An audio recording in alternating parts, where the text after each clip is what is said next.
Good afternoon, and thank you for joining us this afternoon. First item on the agenda is the 60th special session. Can I get a motion, please? So moved. Moved by Emily, Second. second by Austin. Discussion? All in favor? Aye. First is a quick claim, portion of alley number 5-35. Mr. Mayor, I hereby move for the introduction of an ordinance to convey a portion of alley number 5-35 to Eklund Family LLC as it is no longer needed for a public purpose. The city shall retain an easement across this land for the purpose of maintaining existing lines and facilities of the Hagerstown Lake Department. Second. Discussion? All in favor? Aye. Opposed? Motion carries. Quick claim, well, It's two different names. okay. Two different names.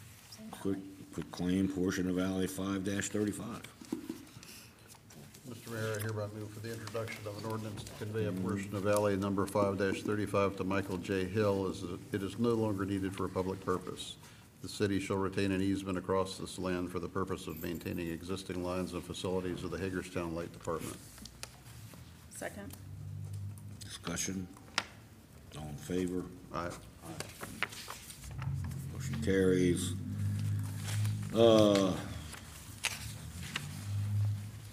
Approval of an ordinance, land management code amendment. Mr. Mayor, we move the mayor and city council approve an ordinance to amend chapter 140, land management code of the city code, to add hair, nail, and skincare stores as a permitted principal use in the IR industrial restricted zoning district. The attached ordinance details the code citations associated with this amendment. This proposed amendment is a result of a request made during the mayor and city council's public hearing on the planning commission's recommended 2018 package of proposed amendments to the land management code. In a future action, the mayor and city council will move on the package of proposed amendments forwarded by the planning commission as forwarded on with revisions. Second. Discussion? All in favor? Aye.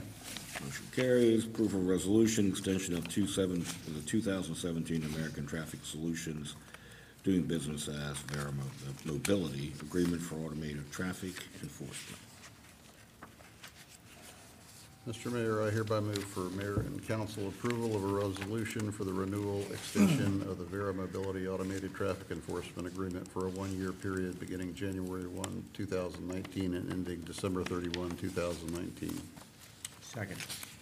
Discussion? All in favor? Aye. Motion carries.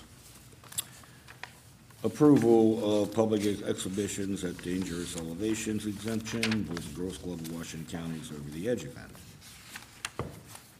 Mr. Mayor, hereby move that mayor and council approve an exemption from the City of Hagerstown's public exhibitions at dangerous elevations ordinance under section 173-5 of the Code of the City of Hagerstown for the Boys and Girls Club of Washington County's Over the Edge event on April 6, 2019. Second. Discussion. Mr. Mayor, you are going to be first off, right? My wife has already put the kibosh on that. We checked. My life insurance does not cover that. That's not true. Well, mine doesn't. Maybe yours does. I'm going to get with you. All in favor? Aye. Motion carries 4-0. All right, move out of the special session into the work session. First up is Hagerstown Neighborhood Development Partnership, a Hagerstown Home Store presentation, Morgan Plummer.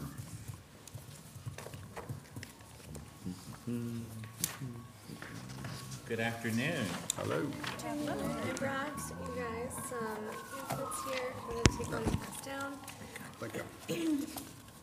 Thank you for your time. I just wanted to give you a brief overview of what we've done in the past year with some numbers and statistics and what we have going on at the Hagerstown Home Store. So just quickly, I wanted to remind you of the services we provide. So we offer pre-purchase counseling, post-purchase housing counseling, first-time homebuyer workshops, credit and budget counseling, foreclosure counseling, landlord and tenant rights, fair housing, and down payment and closing cost assistance. All of these services are provided to our clients at no charge, aside from our credit report, which is just an in and out for us, our services. And of the clients that we've served, above 70% are low to moderate income clients. By 2020, HUD, who is one of our funders, is requiring that housing counselors become HUD certified to coach or mentor in regards to housing counseling.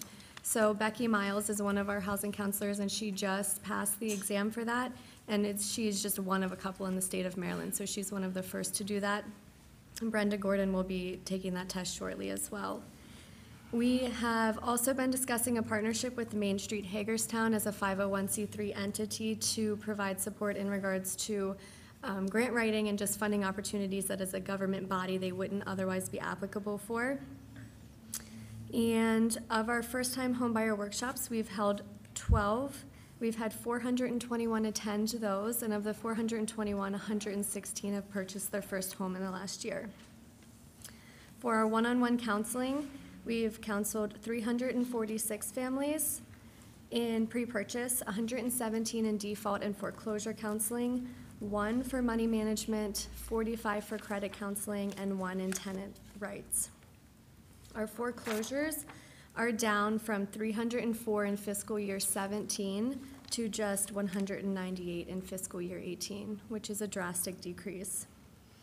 We have increased our community partnerships, including most recently scheduled to hold a consumer rights workshop with Mr. Badaki in January for tenants and homeowners in regards to their rights and services available for them, as well as local lunch and learns for our realtors and lenders regarding the resources available to home buyers. We have also provided down payment and closing cost assistance to 4 first-time home buyers over the past year. And we've partnered with the Community Development Network of Maryland for the Own Your Future campaign, which promotes home buyer education before you purchase a home so that you're aware of the resources available there. And we just wanted to thank the city for their continued support, as it is 21% of our budget, and it does have a great impact. And we're excited to continue the partnership. The home store has existed for quite a number of years, and it morphed with the articles of amendment with assistance from the city into the Hagerstown Neighborhood Business Development Partnership, which is a 501c3 community development corporation. We were founded by the city, other partners in both the nonprofit community as well as the business community. And Morgan mentioned the support from the city. The balance of our support comes from private contributions, from financial institutions and other entities. So it's a great partnership.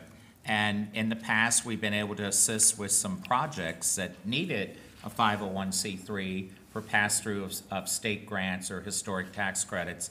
Probably the more notable thing that we've done recently was the Barbara Ingram School for the Arts, being the entity that the city transferred the property to, and then we were able to receive $800,000 in historic tax credits to benefit the Board of Education in their redevelopment of that project. And we're the owner of record, along with Bank of America, who held the tax-exempt lease for the school system until they paid that off recently. But we stand ready to continue to partner as needed. As Morgan mentioned, we're now working with the Chamber and the Main Street Group and looking at opportunities that they might need, a 501c3 Community Development Corporation, and our board stands ready to assist the city in partnering in any way possible. We have been, with the city's support, self-sustaining. Our annual budget is about a little more than $200,000 a year. And with that, we've been able to do primarily recently the focus on housing counseling services, but we've done other downtown studies and other kinds of economic activities in our 10-year history. Rather than recite all that today, we wanted to just give you a current listing. Morgan would be more than happy to provide the report she gave to you verbally for future reference. And if anyone has any questions, we'd be happy to answer them. We do appreciate the partnership and look forward to continuing to collaborate with the city. Morgan, I do have a question. How many of the 116 properties purchased, houses purchased, were in the county? Oh, that's a very good question. So Well, it's all of them were in the county, Well, but how many okay, were in the outside the city? city, Al, thank you. I should have brought the breakdown for you, but it's approximately 40% city, 60% county. And And- that's been across the board. It's been the trend. And the county doesn't offer any kind of assistance to? We receive a very small amount from the Gaming Commission. We haven't received any other county support. So it's another tax differential issue. When you say you offer credit, I guess credit background services, am I assuming that that's simply like a credit check for an individual? It is, so we'll pull a soft credit check for them, so it doesn't impact their credit when we pull that, and it's from all three reports. And then we're able to look at that and say, this is what you have, and these are the things that you can do to repair your credit, or maybe write the letters or make the phone calls. We don't do the work for the clients, but we coach them on how they can become more financially stable. It's part of an effort to assist them in becoming successful homeowners and making Right. sure that negative credit scores or too low a credit score doesn't, that we can coach and counsel and help them improve that so that they're able to become first-time home buyers. That's the extent of that sort of background It is, yes. check on the, okay. So in most cases with the people we work with, it's not a one appointment and they're done. We work with them over a longer period of time, which is why the home ownership purchase rate is smaller, 25% approximately, because in most cases, they're not able to purchase a home right away. It's going to take 6 months to a year to get to that point. Anything Goal else is to work for, with them and to facilitate home ownership. any other questions? Are you finding a upswing or downswing in people wanting to become first-time home owners? It's been a steady, it's approximately 450 a year that attend our workshops. That's been about the same. There are other local private entities that provide housing counseling or workshops per se, but by 2020, if they're not a HUD-certified housing counselor, they can't provide the certificate, which then makes them applicable for a Maryland mortgage program or an FHA loan, things of that nature, where they would need to go through that program, the HUD-certified program, to receive it. So by going through our program, for example, we can provide them, if they purchase in the city and meet the income guidelines, we can provide them with $3,500 in down payment assistance. The state of Maryland will match that $2,500, so that's $6,000. And then the Maryland Mortgage Program will give them another $5,000 for a total of $11,000 in down payment assistance funds.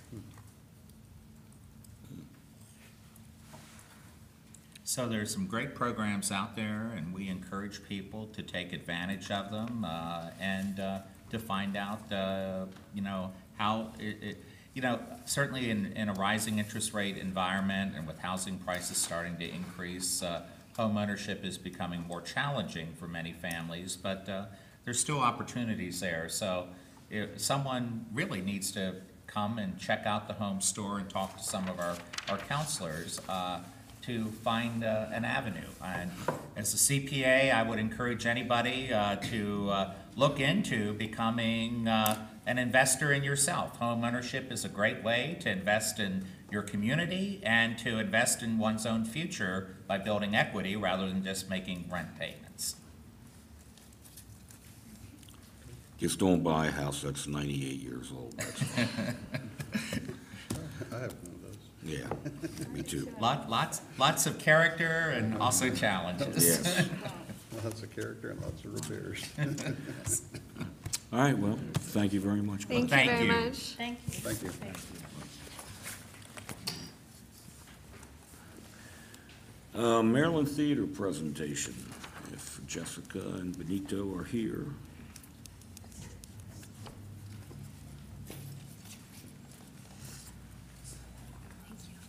Saw you standing by the grand staircase.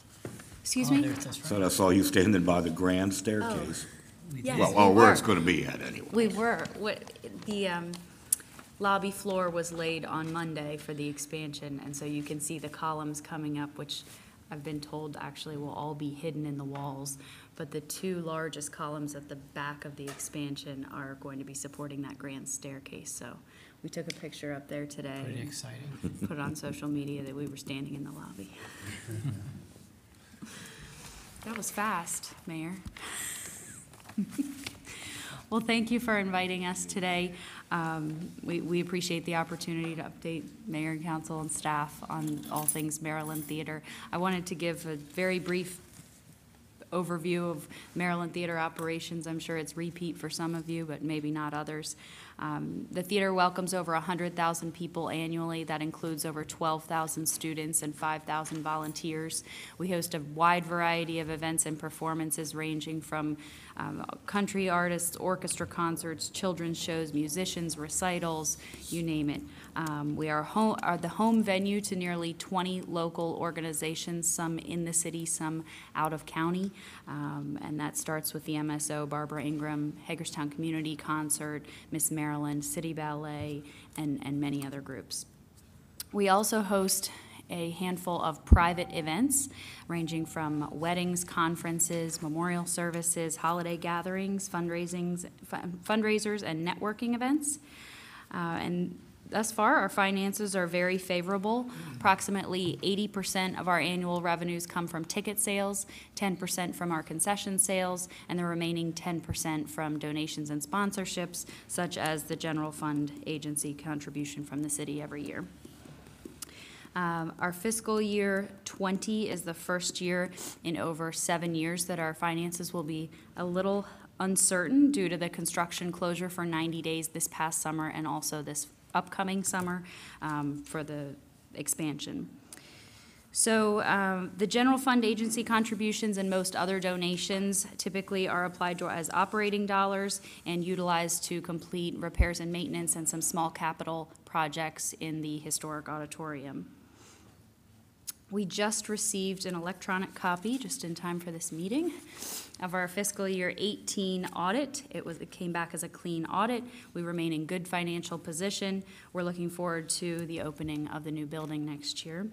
Our net assets were noted to have increased by $4.6 million, mainly due to the significant increase in private pledges for the expansion.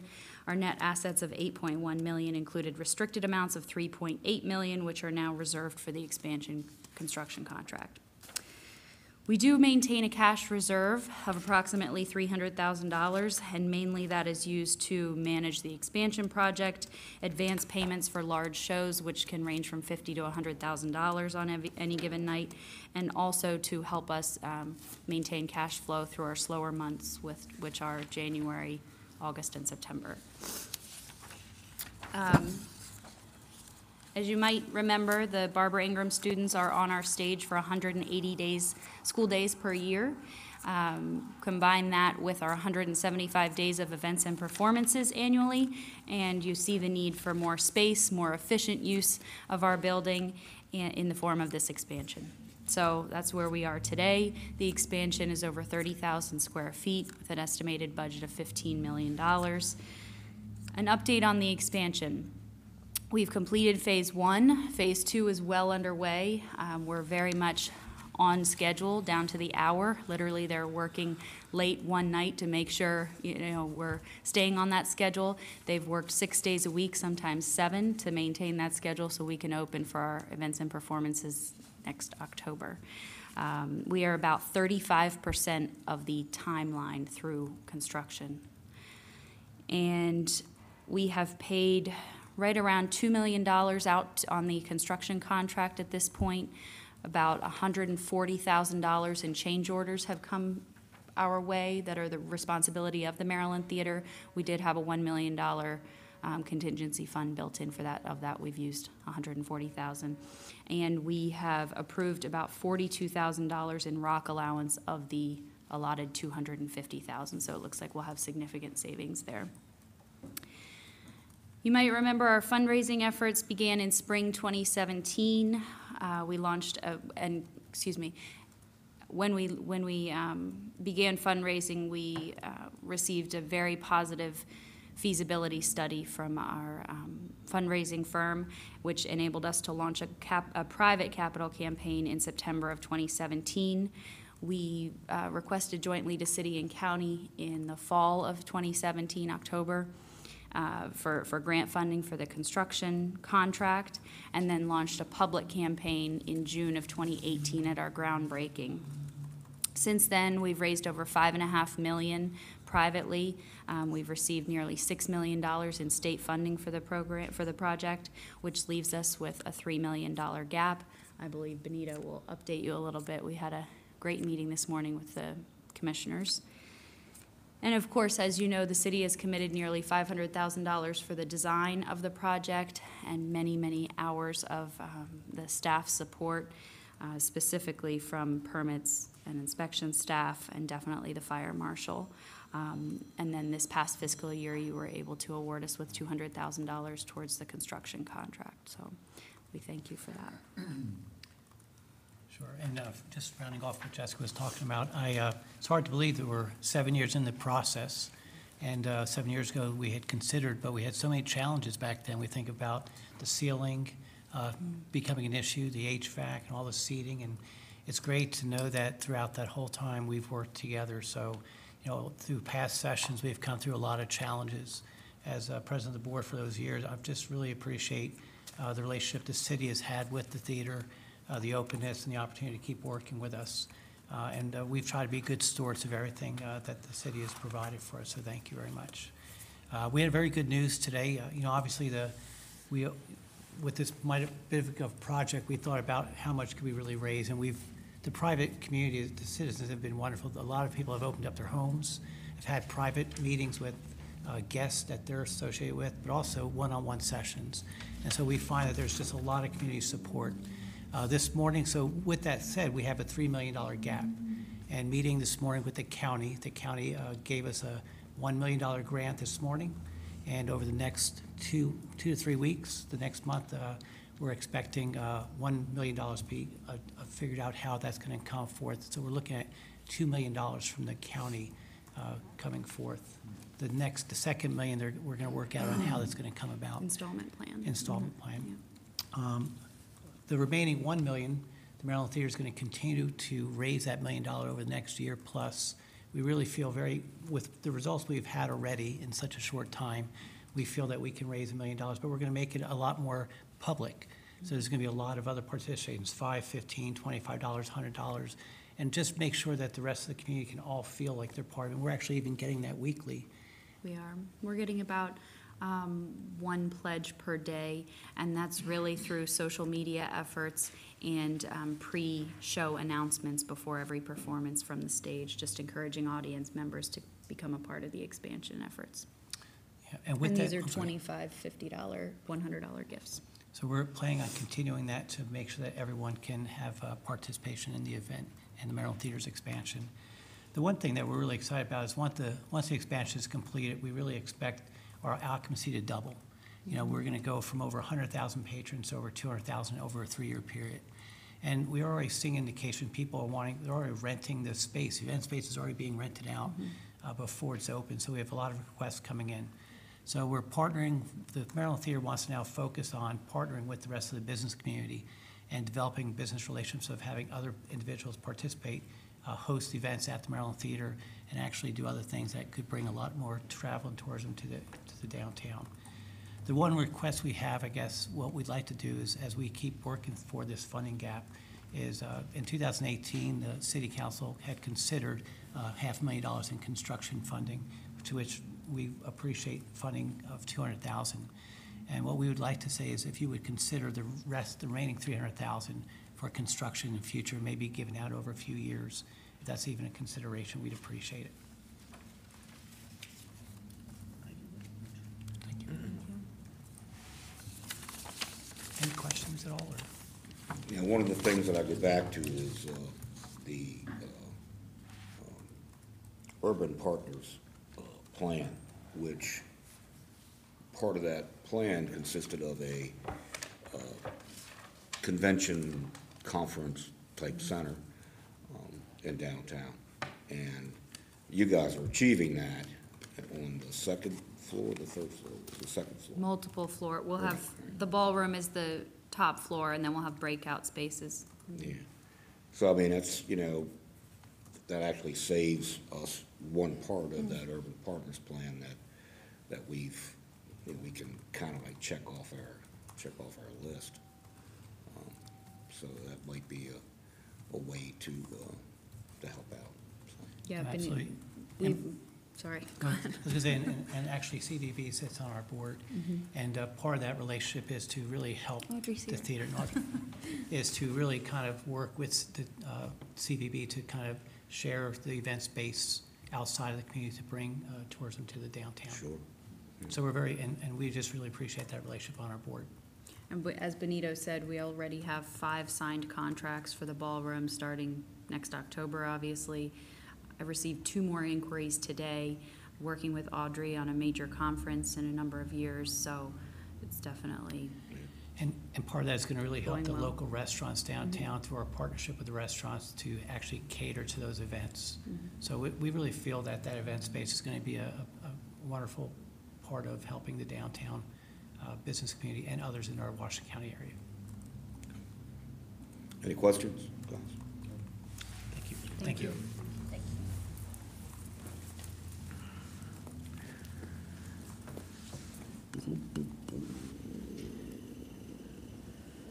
Next up is the Washington County Historical Society presentation.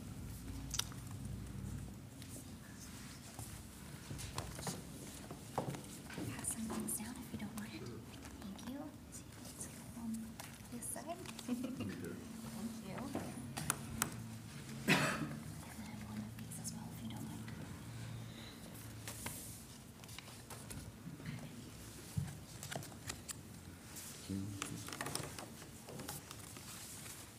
Did everyone receive one?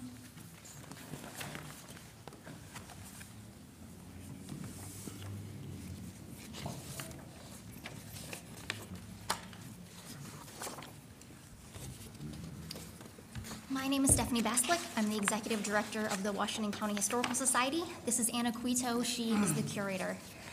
So first of all, I want to thank you very much for inviting us to present a little bit about what we're doing at the Historical Society. In your notes page, I just wanted to give you a brief background of what support we have already received from the city in the past. As you can see that the amount of money has increased over the years, so I just want to first thank you for that. Inside the information, this is a copy of our annual report. You will see a copy of our fiscal year 2019 budget inside. Also in the back is a copy of our legacy newsletter and a couple of brochures about some of the programs that we do offer at the Historical Society. So 15% of our budget actually comes from government support. That's $20,000 from the county and $5,000 from the city. Most of what we use with that $5,000 is to pay for our insurance for our collection. We do have a collection that is insured right now for $2.5 million, and that's spread out through the Miller House, the Hager House, and the Rural Heritage Museum. So we actually own and insure 99% of the collection at the Hager House. And so we, like I said, use the majority of the funds from the city for utilities and for the Past Perfect museum software that we use to actually maintain the records for the museum collection. To just give a brief background on some of the things that we've been doing, we've increased our visitorship for about 1,000 people in this past year. That's individual people, and about 780 family units, separate from that people statistic, if you will. And it's because we are becoming more accessible to all different demographics in the community. It's very important for us as the Historical Society to, of course, save and promote and preserve the history of the county, but what we also want to do is to make it accessible. And so we offer a lot of free programming for families. We want to make sure that they have the opportunity to come in to see the museum and to do something fun. We also take a number of our programs to schools because we know that it's difficult sometimes with transportation and funding to get to us, and so we end up going to them. Anna also does a number of presentations in area retirement communities because a number of residents cannot, again, make it to us, so we will go to them. We just became ADA compliant this past fiscal year. Our building is almost 200 years old. It was built in 1825, and so we just installed a vertical platform lift so we can have walkers and wheelchairs and strollers in our house. We have a Kinship Family Heritage Research Center, which was our library. It was rebranded in October of 2017, and in that we have mostly genealogical resources. So we have people coming from all over the United States to research with us because of their roots in Washington County. And so our museum software helps us keep track of the resources that we have. We do have a genealogist who is there every Wednesday and second Saturday, and she helps people as they come in and want to discover, like I said, their family tree. And so we've been very fortunate that DNA kits have really helped a lot of people become interested in their family background. And so they'll come in and they will talk about ancestry, and if they've already started it, our genealogist will help get over those brick walls if they find them. And so we also offer a number of different programs too. We have our Culture and Cocktails program that we have once a month, where we invite someone from the community to come in and speak about something of a history topic that's very interesting, and we pair it with a historic cocktail. We also have a newly installed audio tour. So previously we were a little restricted with the time and the staffing. We only have 3 staff members for our tours, so we just were able to install a cell phone audio tour. So anyone with any type of cell phone can come in and actually tour the museum, a self-guided tour. So we are very excited about continuing our cooperation and our support with not only with the Hager House, but with city government. We have worked with Amy Riley and Emily Conrad and Rodney Tissue and the new curator over there, Kay Osmer. Just to preserve the artifacts in the building itself, the Hager House. And we also work very closely with Steve Bachmiller, not only for planning and zoning, but of course for his love of history. He comes over and sees us a lot. Does anyone have any questions that we could answer? So the $5,000 goes a long way for us. We are nonprofit, and so of course every dollar helps and counts for us, and we try to stretch it as far as we can. Who did the Krampus belong to? Did it belong to you guys? Belong to the Hager House. It's an unfortunate, a lot of the Hagerstown museums are seeing a little bit of small property theft. It was us, and then the Hager House, and then Discovery Station just had a tree stolen from out front. So it's kind of a little, cat burglar ring of weird things from downtown. Okay, well, thank you guys very much. Thank you very much. Question from the Appreciate it. council? Thank you for your time. Thank you. Community Rescue Service.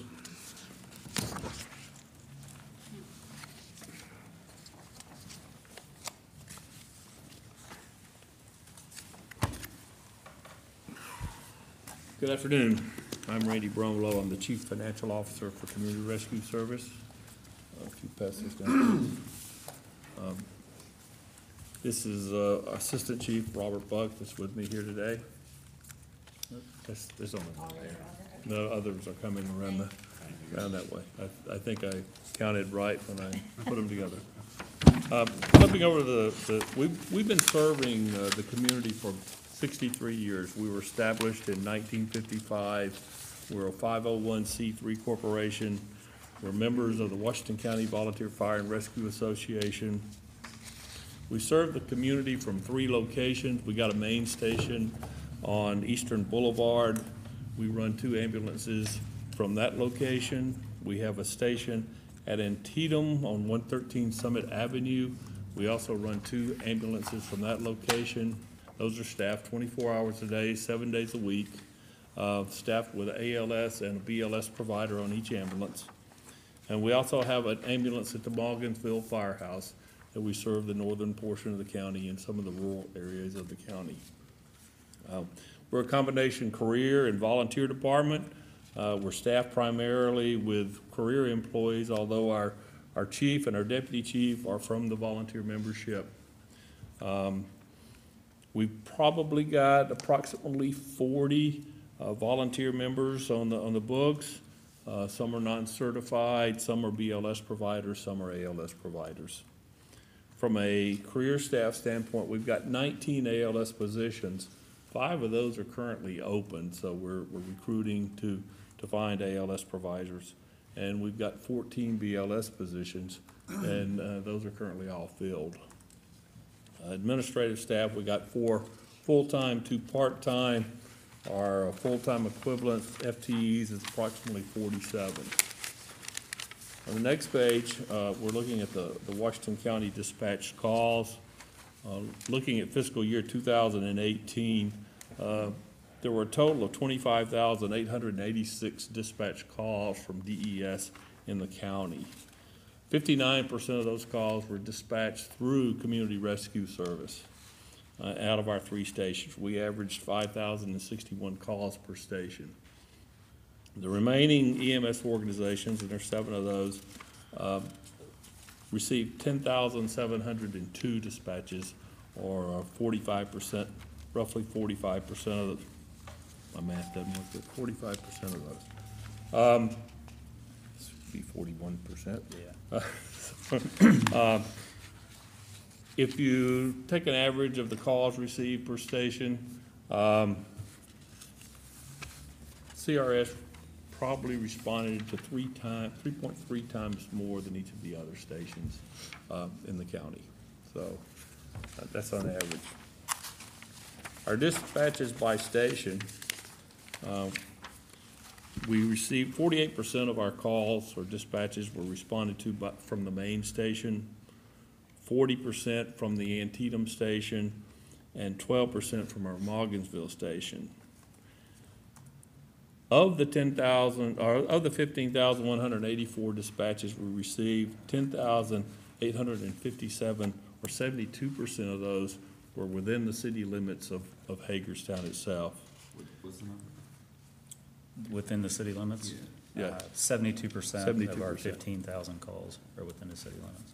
So it's 10,857 calls in the city limits. Just so I understand correctly, you said at the 3 station, you do roughly 15,000 calls. That's correct. Those 15,000 calls, I think you said that you typically have about 5,000 calls per station? If you averaged it On between the average. 3. The Morgansville station averages itself, if you separate them out by call volume, somewhere around 1,600 calls a year. So the station, the main station on Eastern Boulevard and then the Antietam station run a far majority of those calls. But you said 48% from the main station, 40 from Antietam, and 12 from Morgansville. Correct. So it's not 5,000 for each station. Correct. No, but on average, it's 5,000. If you average, Just an if you just average. took the 15,000, averaged over the. I got that, but they don't actually do that. No. No, they don't.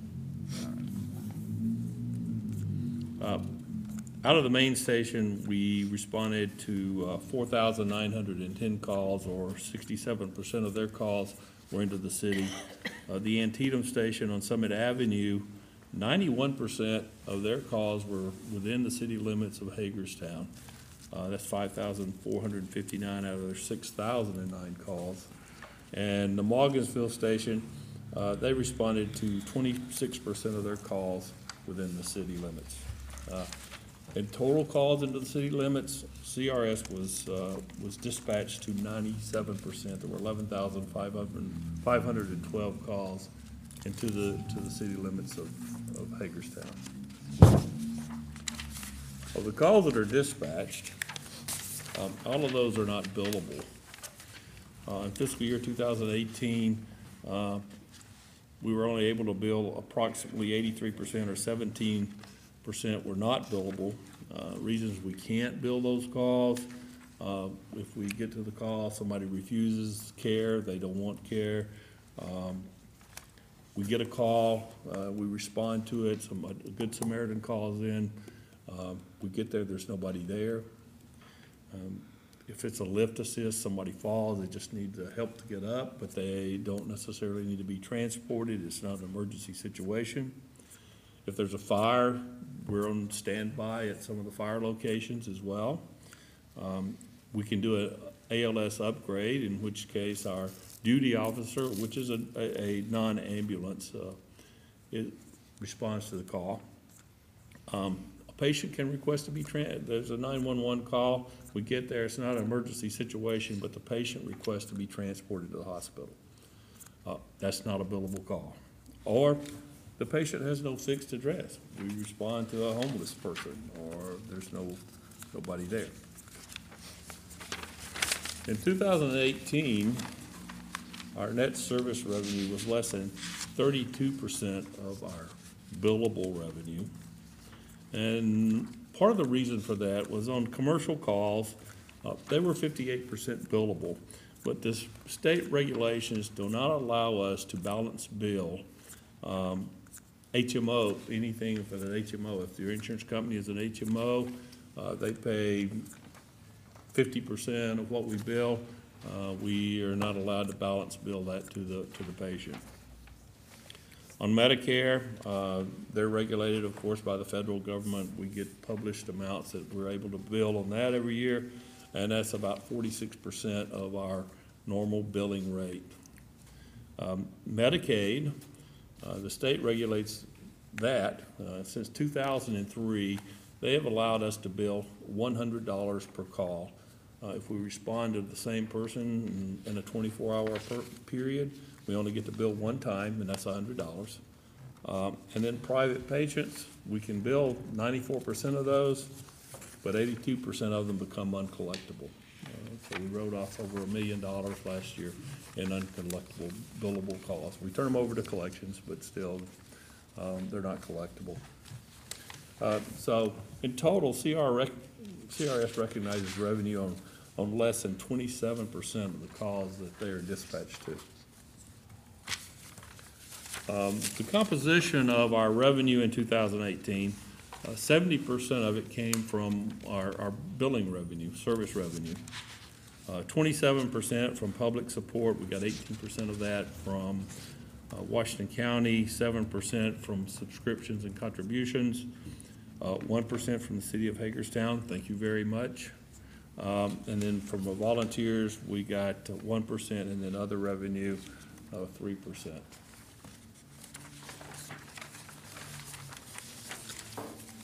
Our expenses were primarily comprised of personnel and compensation and benefits. They were 81% of our total expenses, as it is with most organizations. As a percent of revenue, they were 82%. Depreciation and amortization was 6%. Vehicle and fuel maintenance, 5%. Building rent and maintenance, we do rent the buildings in Morgansville and the space at Antietam, was 3%. Other expenses, 4%, and our fundraising costs was roughly 1%. So we had we're a nonprofit, but in profit terms, we had a net loss for the year. Taking a look ahead, this year in capital expenditures, we're purchasing a new ambulance. It's scheduled for delivery in February. A new ambulance costs $260,000. That's just the box and nothing inside, no equipment inside. It'll replace a 2007 Ford ambulance that we're still carrying in reserve. We have also ordered a 2019 Ford Explorer costing approximately $50,000. We're looking for delivery on that any day now. It'll be replacing a 2010 Ford Explorer. We put in the budget cot and stair chairs for the new ambulance. A cot that goes in the ambulance is approximately $20,000, and the stair chairs are almost $5,000. We're looking to replace in the longer term capital expenditures. We purchased land for a station in Morgansville. We've acquired the property. The site plan has been approved, but the approval is being appealed by one of the neighboring property owners. I think once that we get past that hurdle, we'll be able to build our new station there. We're in discussions for financing that, but until we can finalize the building plans and the site plans, it's hard to determine how much we'll have to finance for that. We're also looking to replace an ambulance in 2020. It has not been ordered. There's another $260,000. It requires 180 days lead time, and as I said before, we need to replace our cots and chairs for the other 4 ambulances that we have in service, and that's approximately $100,000. Other considerations for the future are rate increases for our hourly employees. They haven't had a COLA or a merit increase since 2015. It's critical to acquiring and maintaining qualified staff. As I said, we have 5 ALS positions open. Some of the other ambulance companies have gone to 24/7 shifts. They're paying their employees an hourly rate, which would put them to equivalent of what the annual pay that they would get if they were on a 24, 48-hour shift. So it's roughly a 15% higher than what we're currently paying our people.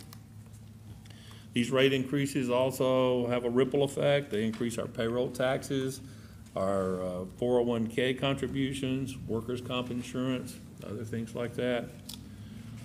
And finally, the other consideration we have is if the federal government shuts down, it's going to delay our cash receipts from Medicare, Medicaid, and as a result have a negative impact on the ability for us to pay our vendors. So, any questions? What, do you know what percentage of the calls are for drug-related, opioid-related? To the best that we can track it, because we get dispatch from multiple, to the best that we can track it, 1,056 of the calls were opioid-related off of the initial dispatch. We get some variance in that because a passerby calls it in. It's not necessarily initially dispatched as an overdose or drug-related. It may be an unconscious or something along that. And it's showing 5.8, I got the run statistics, it's 5.8%. But as he said, you know, we have calls that for unconscious people, that could be overdose related, breathing problems. Seizures or anything of the nature, so it's. The basic life support units, can they administer Narcan? The 5 units that we currently staff are all staffed advanced life support. Oh, okay. They have a paramedic and an EMT on them. The current program and the state adopted protocols, or the BLS providers, are able to administer Narcan, as well as the HPD officers. They also carry it. We now have a program that's called Leave It Behind. When we run these initiatives or the opioid affected calls, we leave a Narcan kit behind at the residence in the event that it's needed at a later time. Do those kits come out of your budget, operating budget, or? They currently are supplied from the county through County. the Department of Emergency Services. I have a couple of questions. Back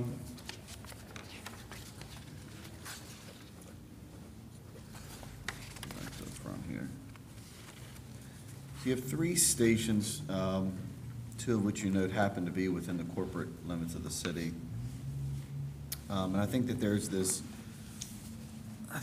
notion out there from time to time that somehow CRS is a city operation. We hear that quite frequently. And so we try and explain as clearly as we can, you know, you're not a city operation. Correct. You know, you're an independent, nonprofit organization that happens to provide that service. You know, I look at your pages of information and things you're able to collect money on and not able to collect money on. And you're under sort of those same limitations that seem to continue to compile from the state and federal level of your ability to just simply be in the business that you're in. And I think we feel that as a city to some degree, similarly to those things that, you know, that occur to you in terms of, you know, the state and federal governments want you to do X, but they want you to figure out how to have Y to do it. Yeah, we are held accountable to a statewide protocol, which determines the minimum equipment, et cetera. Well, I think it determines, you know, even more the billing, you know, who you're allowed to bill, how you're allowed to bill them, you know, what the billing's for. You know, when you see the private patient, 94% billable, 82% of those bills are uncollectible. I mean, I think that's a huge number. It has nothing to do with you as an organization or whether you are or not, you know, part of the city or where you operate. You know, that operation's going to be the same. And then I think to you know, my very brief time on the ESAC committee before I was asked not to participate vocally in that process. You could show up, but just couldn't talk. And, you know, one of the things that I noted at that meeting, probably the last meeting I attended, that I think folks found fairly radical, in the midst of their discussion over, you know, who can race back to the firehouse, or in your case, the ambulance house, and bill for a call first, you know, gets the money, so to speak. And they're arguing over sort of these peanuts. You know, one of the things I had posited, as I know folks kick out around this idea of a fire tax, was just an adjustment in the county tax rate. Correct.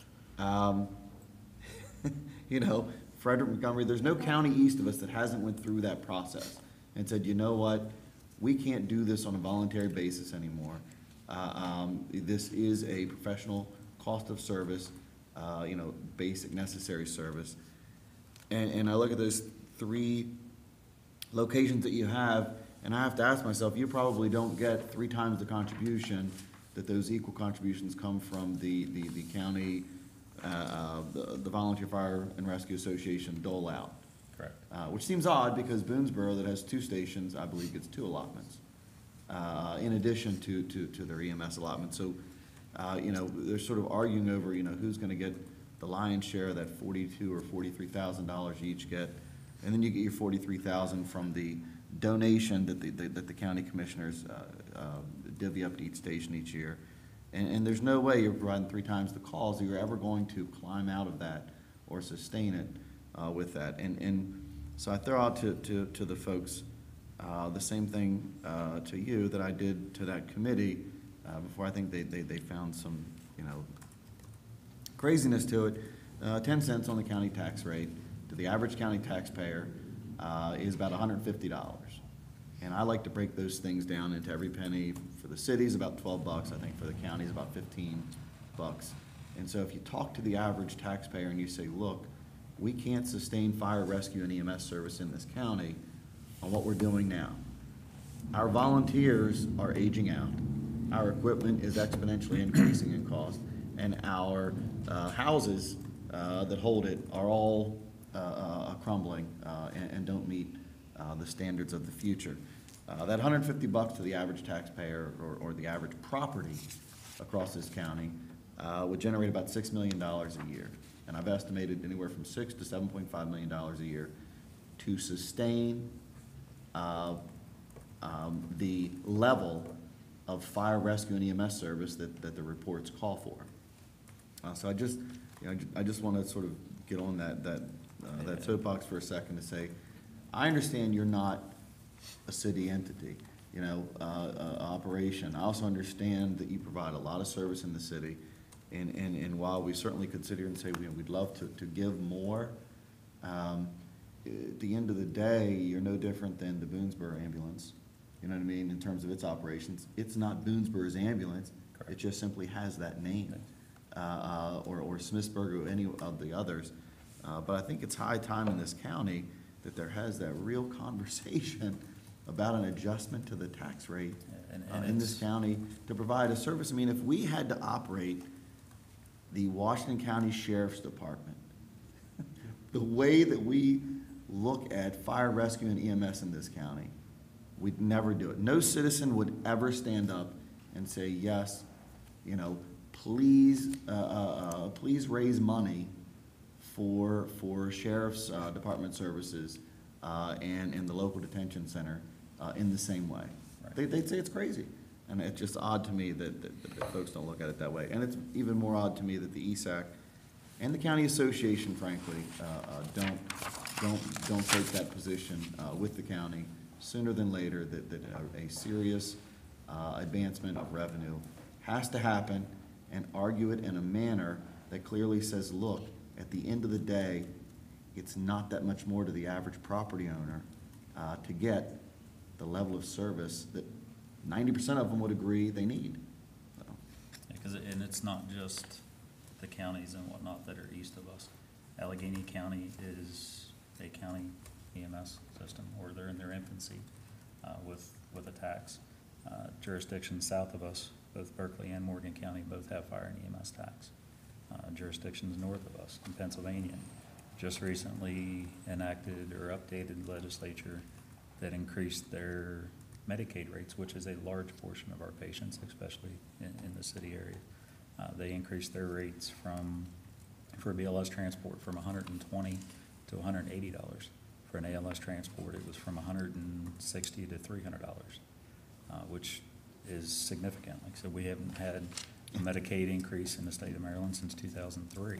You know, and I often say, back in 2008, when I was a county commissioner and meeting with all the companies to look at these reports, I did an evaluation. If the county, as a government, had to replace all 27 fire, rescue, EMS stations, the manpower that's in them and the equipment tomorrow, it's $176 million. That's the value of those 27 companies, is $176 million because I think what the public doesn't realize is the public doesn't own your buildings. They don't own your equipment. They don't own your manpower and direct it and have authority over it. If the public had to be on the dime, so to speak, for replacement of that system tomorrow, it would be half of 1 year's worth of the county's budget. County's budget's $330 million for the year. It'd be half of that budget for the year, and there's no way they could fiscally do it. If you told me as a county commissioner it would be $150 a person or a property owner to make sure that you guys could keep doing what you're doing in the manner that the public expects you to do it, you know, in contrast to the state and federal directives that continually get compounded on you, I'd say sure, no brainer. You know, let's do it. I don't understand that level of just conservative, you know, standoffishness in taking that position, because I think that it's taken for granted. So the other thing I would say is, obviously, Emily sits the city liaison. I don't think it takes a rocket scientist to figure out that Kristen has quite a handle on what's going on. You know, I ran for CRS when that Emergency Care World Championship patch was earned. I wasn't on the team that did it, but I was running back then and was vice president when we moved to the Eastern Boulevard station. So we only would wish that we now have a set of county commissioners that understands the EMS problem and the CRS problem specifically, like this body does. And while I'm at it and you're here, will you please thank you folks who happened to be able to transport me twice within the last 3 weeks. I appreciated their service, and please pass that on. Yes, sir. And when we met with the county commissioners briefly some months ago, and, you know, this was, well, yeah, the ESAC study in general was, you know, was the topic of the discussion. You know, I pointed out, you know, and this is where I guess I have a bit of a rub in being able to assist what I'll call the county volunteer fire and rescue operations more, is 17% of our budget goes toward that service right now. You know, you can pigeonhole it into fire all you want, but it's a collective group of men and women that sort of, you know, navigate within the different areas of that general field. But a full 17%. I believe if you look at the county's budget, I think it's 4. And that 4 is you know, is including that sort of donation level, you know, amount. And so I think it's difficult, you know, for the city to look at that broad item and say, yes, we should, you know, we should increase that allocation, because it's, you know, it's such a significant amount, you know, a $28 million amount that we collect in taxes right now. Was it 9 million of that goes toward that one sort of area, you know, of that obligation of service delivery. And you look at the county and say, well, you got, you know, 126 or something $million worth of property taxes, and you know, you're putting out 4. The math just doesn't add up. It just doesn't. I do have a question now. What, you say when you go on a 911 call and you determine that the person doesn't need to be transported, you transport them anyway, if they want to go? If they want to go, yes. The state of Maryland does not allow paramedics or EMTs or field providers the right to refuse transport. It does not matter the logistical reasoning or why, whether the patient themselves are the one that called 911. If they want to go to the hospital, there's no right to refuse in the state of Maryland. So yes, we are legally bound to transport them to the hospital. If it's the third or fourth, fifth time of the day, we are still bound to take them to the hospital.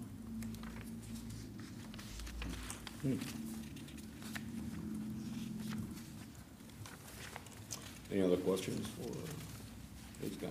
The statements? Well, I know that there's folks out there that, you know, that iterate oftentimes, and I don't want to get sort of drawn into the social media discussion process, but, you know, I'm glad that you brought the numbers in. You said about 15,000 calls, but about 4,500 to 5,000 of those are outside of the city limits when you combine those three locations. So it's about 65% of the call load is actually that you provide service delivery to is inside of the city. Yeah, and yeah, of the 90, I think we provide 97%, I think was the number of the calls in the city. We provide service to 97% of them. And the other 3% would come from halfway or something. Correct. Whether our units are Right, on tied additional up for- calls and other jurisdictions are called in, or it's just. Or if you have a unit up in Clear Yeah, Spring. boundary you cross. lines, the first two areas, correct. Okay. Anybody else?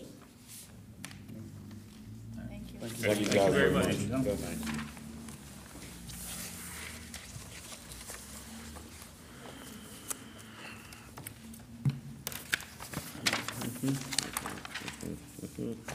All right, we're going to move on to the preliminary agenda review.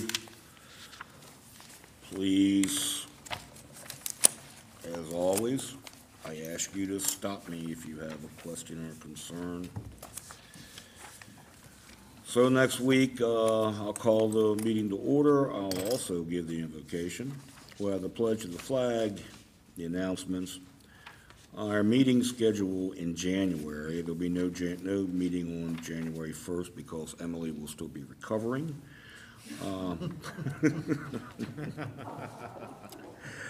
Work session meetings are the 8th, 15th, and the 22nd at 4 p.m. and a regular session at 7 p.m. We'll have citizen comments. We'll also have a guest. We'll have city administrator comments and mayor and council comments. We'll adopt the minutes of November 6th. It should say all of them. Okay, and all the rest to follow. 13th, 13th, 20th, 27th, yes. 20th, and 27th. Under the consent agenda, information technology and support services. The Munis Transparency Module Renewal, Tyler Technologies out of Dallas, Texas, for $11,669.90. Parks and Engineering, 2019 Pool Management Services for the Community Pool Services, Rockville, Maryland, $94,262. And under Police, we have Narcotics Task Force reimbursement for fiscal year 19, the Washington County Treasurer, for $310,000. Under unfinished business, we'll have the approval of an ordinance, quitclaim for alley off Magnolia for Eklund Family LLC. The approval of an ordinance for quitclaim for alley off Magnolia to Michael J. Hill. The approval of an ordinance authorizing the sale of 441 North Jonathan Street. The approval of an ordinance authorizing the sale of 443 North Jonathan Street. The approval of an ordinance authorizing the sale of 212 to 214 North Jonathan Street.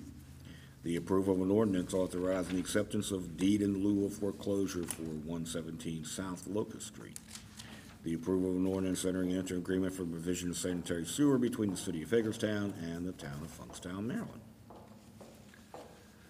Under new business, we'll have the introduction of an ordinance to 2018 Land Management Code amendments. The approval of a resolution, request for an amendment to the lease agreement for 11850 Indian Lane. The approval of resolution, ad hoc committee forming the Hagerstown Youth Advisory Council. The approval of resolution, parking rate amendments. The approval of resolution, addendum to contract of sale of the Roslyn Building. the approval of an open space request, the approval of program open space joint use agreement urban improvement project, the approval of public art donation agreement, the approval of amendment to residential lease agreement for 570 Jefferson Street, the approval of Partners in Economic Progress program benefits to tailor-made cuts, and the approval of an amendment to promissory note for repayment of funds. Any questions on any of those? Yes, I have 3 questions. The first is, the extension of the pool management contract, services. Okay. I know there was some issues that were brought up last year. I know staff went out and checked it. We have faith that those issues were resolved. We're not of the magnitude being reported. Well, a lot of the issues we had last summer were like sand in the pool from the filters failing, Okay. Some of the white coating that was popping, which we're going to talk about here in a second with the POS. We had some behavior issues that we got straightened out pretty soon in the first week or 2 of the season. And overall, it was a pretty successful year. Okay, all right. The second question is, and maybe I'm just missing it, the map's in here, but it's attached to the pool management item. Oh. And I don't know where it, maybe I'm just confused, I don't know where it goes. I'm not sure. I apologize. You see it? That has Yeah, nothing to just do with the pool. Okay. Is that attached to the pool thing? It doesn't go to anything. It doesn't go with the pool. I don't know how Okay. it got on there. I apologize. All right. It wasn't legal. We put that in, so. And then the other one was, and I don't know if this one's you, it's the amendment to the lease agreement that we have for, I think it's Indian Lane. Yeah, Indian Lane? Yeah. Yeah, there it is. I'm just wondering what, like, who decided the number? Is that a number decided by the state or, the number 5 and 7? That's just something we came up with, or? Just per the lease agreement, that's what we agreed on, that they would have, that they were allowed to have in there. That's how many people were in their family, so that's Okay. the number we put in the lease agreement. Just as us Was as the land. 5, and then they're The allowed 5. to have the 2 foster children. Okay. And that brings it to the 7. Yeah, I don't know what the number is. I don't know what the maximum number is for a family that provides that service. I think we can double check this, but I think they were only adopting 2 additional, and that was the maximum that they could adopt. That's how I understood it too. That's how I, Adopt and Recall it. foster are 2 different Foster. things. I'm sorry, foster, correct, Okay. foster. I guess that's my curiosity, is there a number that the state indicates when a household provides fostering services?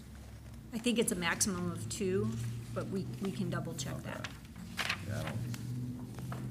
Okay. That it? Anybody else? Okay. Yeah, thank you very much.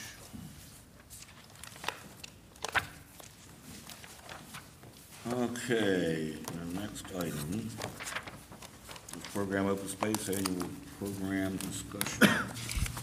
Good evening. Mark and I are here because it's that time of year again where we submit our program open space requests to the county. They like to have them by the first week of January. So we put together our suggestions, and we'd like for you to next week pass whatever the priorities are of the council and the mayor, and then we'll submit those. So just to briefly go over what we put in the packet, and Mark, feel free to pitch in wherever you want to. The first item we're talking about is the possibility of putting additional lighting and beautification of lights in the city park. There's a lot of popularity to lighting and uplighting right now. We heard a lot of that when we put the new fountain in this summer, where we had the purple lights for the opioid awareness. We had pink lights for cancer awareness. Seems like there's a lot of interest in those kind of things. Possibly this could become our Christmas display in time, and I know we'd have to have further discussions about that. But we'd like to consider putting additional lighting. I think one of the best things about City Park is the lake, and the reflection of the lighting off the lake, I think could be very cool. On a more practical matter, the white coating on the pool. So the pool is a very large public pool. In 2015, we white coated the shallow end, and that's all fine. But the white coating, basically it's a concrete pool, and the white coating is like a plaster that they put on the inside of the pool to keep the chlorides in the water from Eating away the concrete. eating away the concrete and the reinforcing steel. So the white coating is that protective layer. It lasts about 20 years, and in the middle part where the swim lanes are, we would recommend that we replace that white coating here fairly soon. We did have a couple pops there last year, and we had to do underwater repairs, which it's not the best way to do it, but for the long term, we want to do that. Mark, you want to talk about number 3? This is along Virginia Avenue. Number 3 along City Park, there's the hedge, and I'm sure everybody's familiar with that. And what has kind of became a problem with it is the maintenance of it. Number one, it also traps a lot of leaves and dirt and trash into it. And also there's the section right near the main entrance has been replaced, and that fencing came from, I'm pretty sure, the old jail that was torn down on Jotham Street. And I guess in time, just to save on maintenance, the trash, and increase some of the security with the park itself, kind of been thinking of an easier way and a better way to maintain that, and also get some more view down into the park so people can appreciate that a little bit better. And what we were thinking about in time is taking the hedge out, putting a concrete curve along the edge of the sidewalk, and then putting a aluminum fence in, which wouldn't require any maintenance in the future. It wouldn't be like, that was just representative. That's National Road Park right there. Yeah, I know park. It would just, I was just, as a demonstration on aluminum fence, how clean and simple that would look up along there.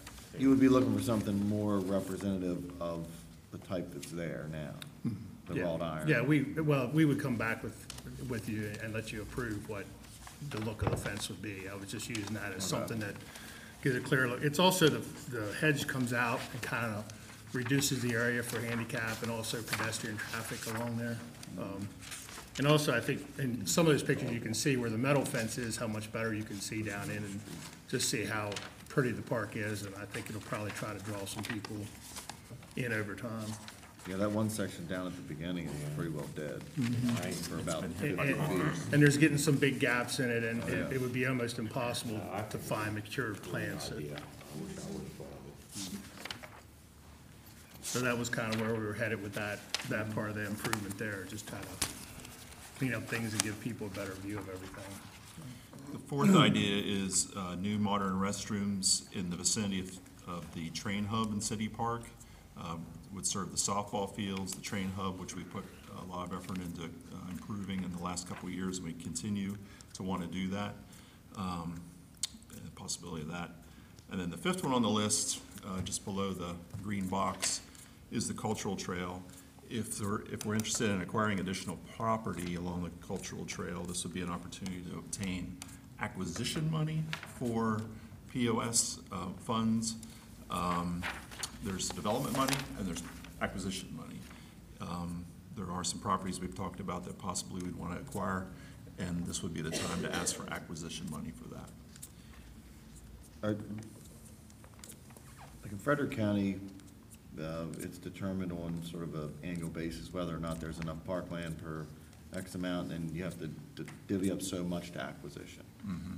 I don't know if that's the same. I think it's the formula they use here.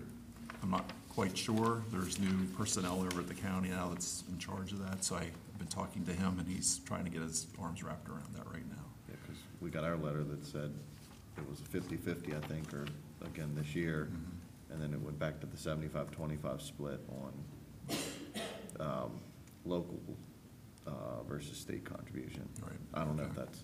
They didn't give me any numbers like that. I would say that if you're interested in it, we should ask for it and see how the chips fall. I'm 100% interested in it. So those are just our ideas. We have other ones on here, but these are kind of our priorities, but answer any questions you have, or if you have any suggestions on rearranging the priorities. And then we'll put together the next week. The lighting improvements, you had uplighting in trees.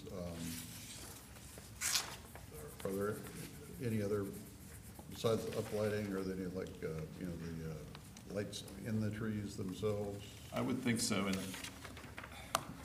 we're kind of putting the money before the horse here, so to speak, and that I'd like to come back to you and give you some ideas about what we're talking about and have you all approve it.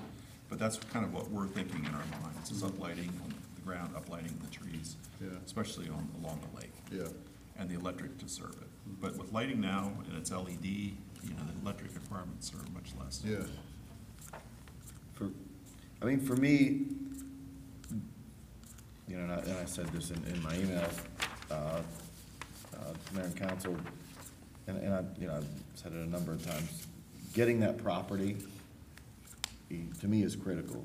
To link downtown and City Park together, you've got to create that actual physical and visible link, and you have two impediments to that right now. You have the service station, and you have the trailers. And that's, you know, that's as honest as I can be about that, and until you acquire that and redevelopment, and create that recreational appearance and an actual physical recreational link, you know, I don't think you're gonna get the connection that we want. So for me, that's been a priority. And when it comes to acquisition, you know, it isn't like development where you can sit and wait, you know, and bide when you're gonna do it, because you've got the property. Acquisition is a time-oriented thing, and so when the opportunity presents itself, you either, you know, seize upon it or you don't, so. You have to strike when the iron's hot. Yeah. Is that an opportunity in fiscal 2020? If that was to be moved up? I think it should be moved up. Like, to If me, you're that's interested more in doing that, I important think than, you should move that up and make to it me, a that's more priority. important than, you know, two of these four I agree items with Kristen. listed. I do too. Okay, yeah, right. I think it's, if that's an opportunity that's available, I think we should do that. That would be acquisition money. Acquisition. And then on the development money, the priorities would be, For me, getting rid of them hedges, I think, is important. okay, And obviously the pool. yes. You know, if you don't spend that. Yeah. I think we keep the top three and drop the bathrooms.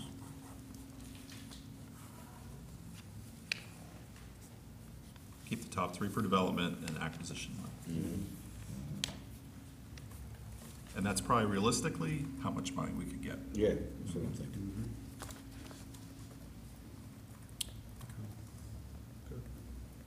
Okay. Thank you. Pavement preservation program. This was included in your goals and priorities. I just wanted to give you a brief update on how we operate the pavement preservation program. The end goal here tonight is for you to look over the list of streets we want to pave in next year and in 2020, and have you approve those so that we can take those then and give them to all the utility companies so they know what's going on, and some other things. So I just have a short PowerPoint I want to go through. Pavement preservation. So in the old days, the city just paved streets. They didn't mill. They just stacked up the pavement on the streets. And in those days, asphalt was about $30 a ton back in 2000. We started milling the streets in 1995. But in the last 18 years, asphalt's more than doubled in price. It's now $67 a ton. So the cost has gone up significantly. But the good news is, and this is the first time I've been able to say this in a long time, our highway user revenue now is very predictable, and I'll show you a graph of that in a second. But our FY 20 allocation is over $1.6 million. Really, really excited about that, and that's the story in itself. So what used to happen is they would just take streets and they would find the worst ones and pave them and do nothing else. And work has shown that when you allow a street to fall into disrepair like that and then have to fix it, it costs twice as much as if you would try to maintain it and keep it in good condition all along. So pavement preservation is, recognizes that there's never enough money to pave all the streets the way we absolutely want to, but it's the, as we say, the right treatment to the right pavement at the right time. So it's using kind of a toolbox of things that we do to take care of the streets. It's not proactive, it's not reactive, I'm sorry, it's proactive. It's not about pothole filling, but about pothole prevention, trying to keep the streets in general in good a shape as possible. So the 4 techniques we use in the upper left is patching and crack filling. It's actually 2 different techniques, patching and then crack filling. Milling, slurry seal, and thin lift overlays. So if you remember back in October, we authorized a consultant to do a condition survey of the streets. This is the 3rd one we've done in the last 6 years. And they identify all the distresses in the pavement, looking for cracks, potholes, ruttings, and failures. So these are some of the things they're looking for, and they have a way of recording the condition of a given segment of street. And then that becomes a numerical value between 0 and 100 called the pavement condition index.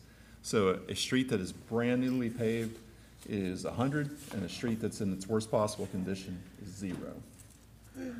Over time, a street gets paved on the left-hand side at year 1, it's at 100. It stays very good for about 10 years, 12 years, and then it starts to decline, then declines very rapidly until the PCI is down in the 20s by year 25. So typically, we always try to get our streets paved within 25 years if we can. The good news is our overall PCI index for the entire system of the city is 76. And that's based again on the consultant survey of all 112 miles of streets that we have, and it's in the satisfactory range. They also gave us the PCI for all the various segments of the city. So using the graph on the right there, streets that are in very good condition are green, and very poor condition are reddish, even purple colored. This is just a blow up of a certain area. Most of our streets are what we call local streets, which are shown in yellow, 66%. Those are just your neighborhood streets. 22% are collectors. That would be like Locust Street or Mulberry. 12% are arterials. That would be like Eastern Boulevard, Wilson Boulevard, those kind of things. So our overall PCI, again, is 76. So on the left, arterial streets, 72% of them are in very good condition, 17% are fair, 11% are poor. So in general, they're in very good shape. The local streets on the right, there are more fair and more poor there because they see less traffic. So this graph shows what happens if we wouldn't do anything, which I know no one's proposing that. But over 5 years, if we just stop paving and taking care of the streets, the overall PC right now is 76, and by 2023, it would drop to 61. So it's never ending, and it's constantly something we have to keep an eye out for. So here's the map of the current conditions, and I know you can't read any of the street names or anything on here, but basically if it's green or yellow, it's in good condition. It's fair, satisfactory. It's the red that are the problem areas, so there's some more red in the north end, some in the west end. The next 2 graphs show what happens if we don't do anything to these streets in the next 5 years. So that becomes this, and then that's 2021, and then that becomes this.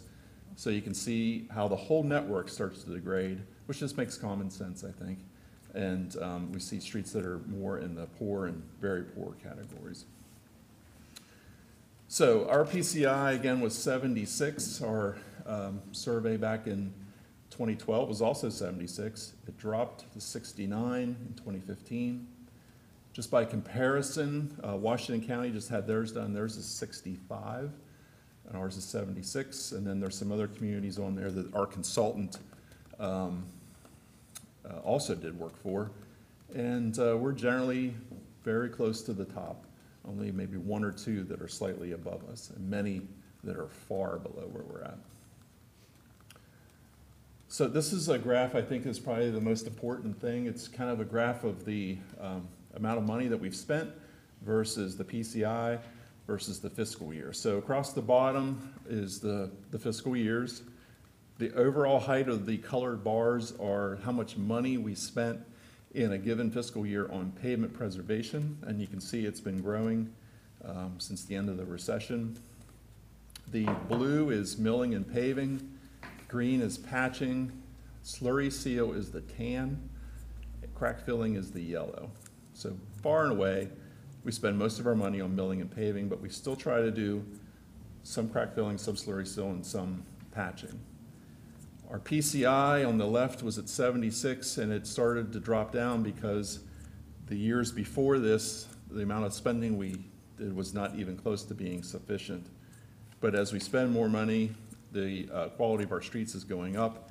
Now we're at 76, and I think it's only going to continue to go higher because of the good news about our highway revenue. So this graph is one that Michelle gave me. The column that says total.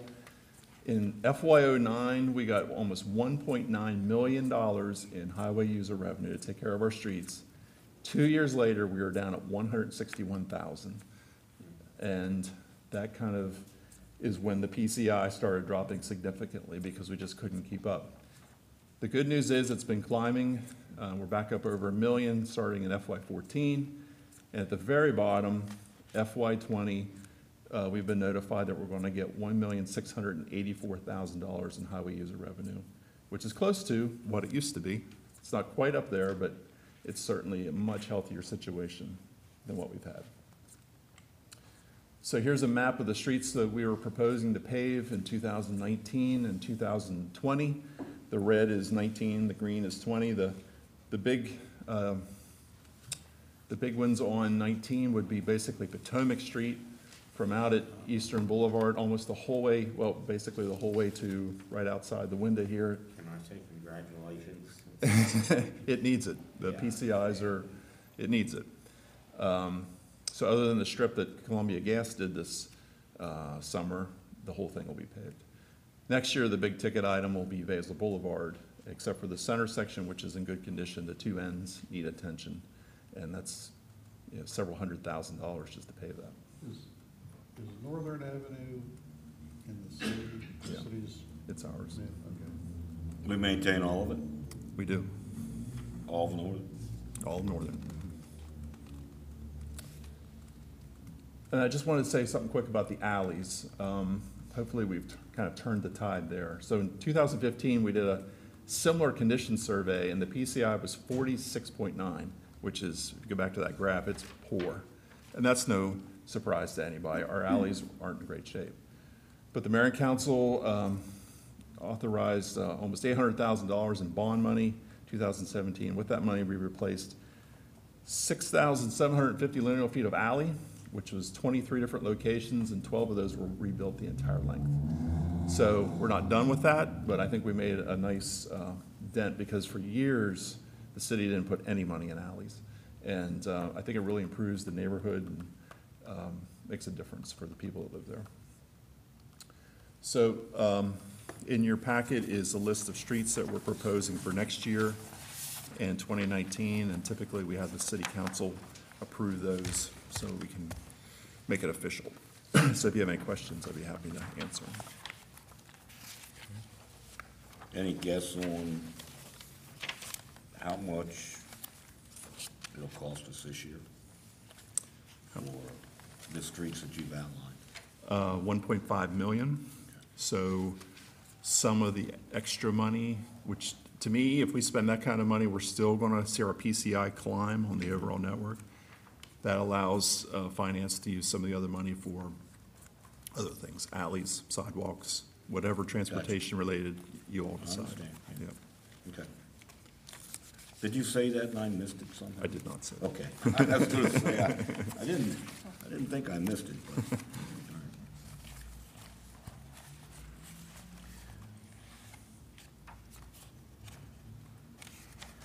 So I did notice that it didn't include the eastern, northern Ladysburg Pike intersection.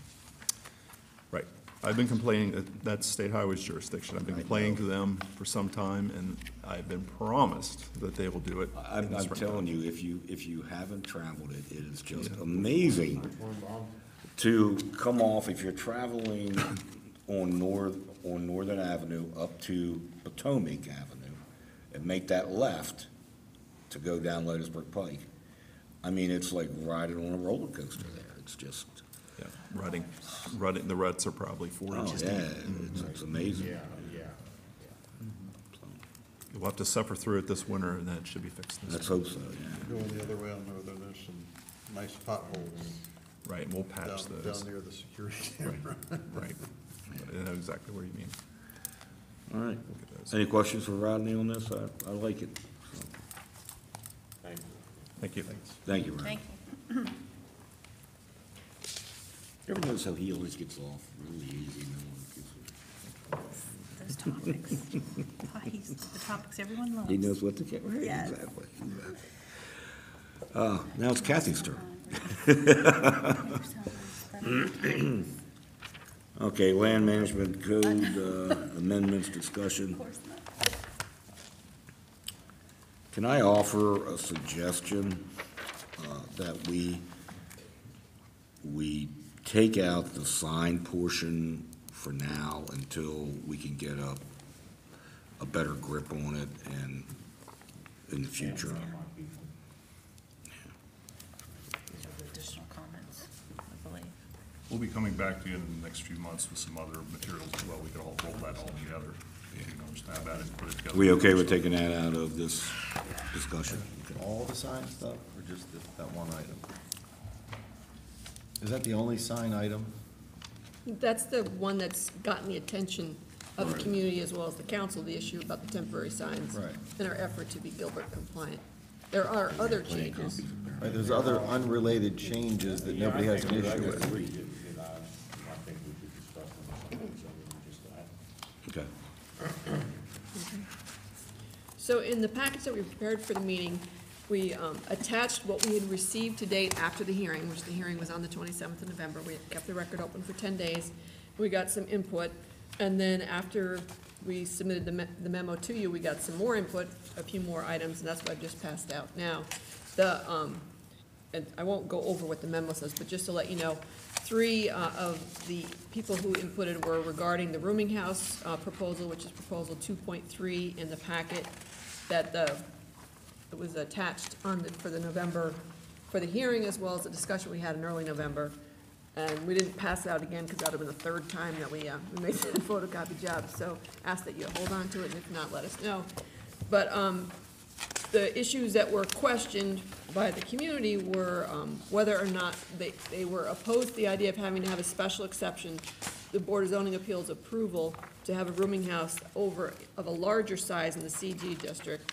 Also opposing the idea of having to have for any rooming house, having to have the 24-hour on-site supervisor. And then at the council, during the council comments, Councilwoman Keller also brought up the concern about the parking requirement. So that was an area that came up through public input. Another issue was proposal 4.9, which is the requirement that dwelling structures would have to be on their own lot. We received input from 2 people on that issue. The Housing Authority submitted concerns about the impact that would have on the affordability of the projects that they develop, because their mission is affordable housing, and they put multiple units on a lot and develop them in that manner. And then we also heard from a private developer, saying that if we were to require multifamily dwellings to be on their own lot, that it would create significant issues from their perspective in terms of managing the cohesive unit, because someone might be able to sell off some of those multifamily buildings in a large development. And also, it's not in what we received for the packet, but in communications I had from the developer rather than from the attorney, he has concerns about financing, whether you'd be able to get financing for a multifamily development if you're subdividing it, so that the financer wouldn't know if things got sold off, that kind of thing. So that was a concern. We also had a request from a developer to allow housing and mixed-use buildings and in mixed-use development in the CR district. This is a whole new idea that did not come up with the planning commission. I got a phone call, I said, well, if you're concerned about it, now's the time to bring it up with the mayor and council. But this is not something that the planning commission has reviewed yet. And so if you're interested in going down that road, I think it would be appropriate to let the planning commission weigh in on it so you have their perspective when you make a decision. We also had a request, one of the people who provided input had requested during the planning commission stage that the allowing for senior housing in the CG, which is the commercial general zoning district, staff's worked with that individual to try to come up with some kind of a proposal that might be able to gain support for the planning commission, because we knew the planning commission was not in favor of adding housing into the commercial general zoning district. They did not support that proposal, so it did not come to your packet. The individual who provided that input is requesting that you consider that, as far as I could interpret from the email that we received. We received another letter requesting that we explore all opportunities to provide maximum flexibility for housing for people with special needs throughout the city. And then on the signs issue, this temporary signs where we were attempting to modify our code so it's not, so that the temporary signs provisions are content neutral, as the Supreme Court decision on the Gilbert case requires. We had 3 people inputting on that. And so, as we've explained before, our regs right now, we say temporary signs are prohibited except for, go to the back of the regs, and there's a long list of exempt types of temporary signs: political signs, real estate signs, construction signs, freedom of speech kinds of signs, a whole long list of things that nobody really wants to be involved with regulating. The Supreme Court case was exactly about this issue, where a community had a long list of exempt signs. Somebody came forward who wanted to be able to have a temporary sign. They weren't in that exempt list. They challenged that, perked along through the legal system as that takes, and went to the Supreme Court said, nope, you can't regulate content. You can no longer do that with your temporary signs. And so, in our attempt to be Gilbert compliant, we came up with what's in here. Clearly, people think it's way too restrictive. What we've proposed with the planning commission is a way to address that. And so it seems like you have a few alternative ways of addressing this. Either you decide that that's too tight and you want to loosen it up for the temporary signs on a content neutral basis, or you decide we're just not going to regulate temporary signs. But you need to remember that that's not just political signs, real estate signs, that's all commercial signs. And I included in the back of the package some images off the internet to just keep in the back of your mind. Local governments developed sign regulations because situations like this here were occurring in communities where it was an abundance of signs in the corridors, and they felt that that was not what they wanted. That's why you come up with sign regs, is because you're trying to simplify this type of situation. So if you don't regulate at all, you have to realize you could start to see more than you expected with commercial kinds of temporary signs as well as permanent signs. So that's things for you to contemplate. Have we gone too far, or do you just not want to do anything at all? I'll only offer that if you look at temporary yard signs, and you can see examples of where they're already in violation of our city ordinance that doesn't allow signs in right-of-ways. So, again, I'll just attest that we have an ordinance currently that, prohibits any temporary signs in public right-of-way, which is, and a lot of people don't know this, and it's very evident every time there's an election that people put their campaign signs between the curb and the sidewalk. And that's not allowed by our ordinance in the city. So I think if we just enforce what we have when it comes to that, I believe it's sufficient. I don't believe we have to do the overkill thing. So. It's just that we really can't enforce what's in the current ordinance regarding temporary signs because it is content-based. But not the right-of-way issue. No, that's totally different. And the other thing I would ask when we talk about the signs, will you please confirm how our sign ordinance corresponds to the county sign ordinance? I could talk to that a little bit. Actually, our ordinance is in some ways a little bit more restrictive, but also it is also very consistent with the counties. For example, places where the city and the county boundaries are a Rorschach test, essentially. where you're going into the city, out of the city. We actually made amendments to the ordinance to be consistent specifically with the county ordinance. So along places On the like, permanent Dual signs. highway. on permanent signs, yeah, dual highway, places like that, it's seamless. Our regulations are the same as theirs. Once you get into the core of the city, I believe it's a little bit different, but we're also a different environment. You're answering the question I Yeah. didn't really ask, but that was the question. Yeah, in terms of the temporary signs, the Gilbert compliant issue, do you know if the county has attempted to modify their regs? I do not know the answer. Yeah, that's not as important. You answered what I was asking. Okay, that's. And then there was one other input that we received. It was after the record closed, but Scott Rose from Turning Point, we had interacted with quite a bit during the planning commission phase on group homes. He had recommended, where we say that a group home needs to be licensed by the state. He said there's a lot of different kind of animals with group homes and a lot of different government types of entities. And he was suggesting that where we say licensed by the state, that it,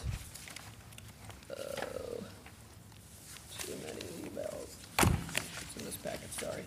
Instead of saying licensed by the state, he suggested in that section where, in the definition where it leads into and licensed by the state, say instead of licensed, approved, or certified by an authorized local, state, or federal agency. In fact, we have one of our group home kind of facilities on East North Avenue is a HUD project, so that's the federal government, not the state government. So that was a recommendation. It seemed to make a lot of sense to me, but it just, in the planning commission's phase, it was coming in really late into the process. And so it didn't come up at that point, but he submitted again this week asking that we consider it, and I said that I would distribute it to you. I agree with that change. But you said it's HUD, but are they actually licensed? In other words, I don't care so much about where they're getting their money to operate as much as I do that somebody's actually checking, that we're not getting these emails like the one we got out, the place out across from North High. You know, we got the report that, you know, there was, what, 3 or 4 individuals. Police and fire had to respond. We didn't even have an awareness that that's what the property was being operated as. Yeah, I don't know what that example is and what entity it is. Yeah, I'm drawing a blank. So, I guess that's my point is I don't think we do know.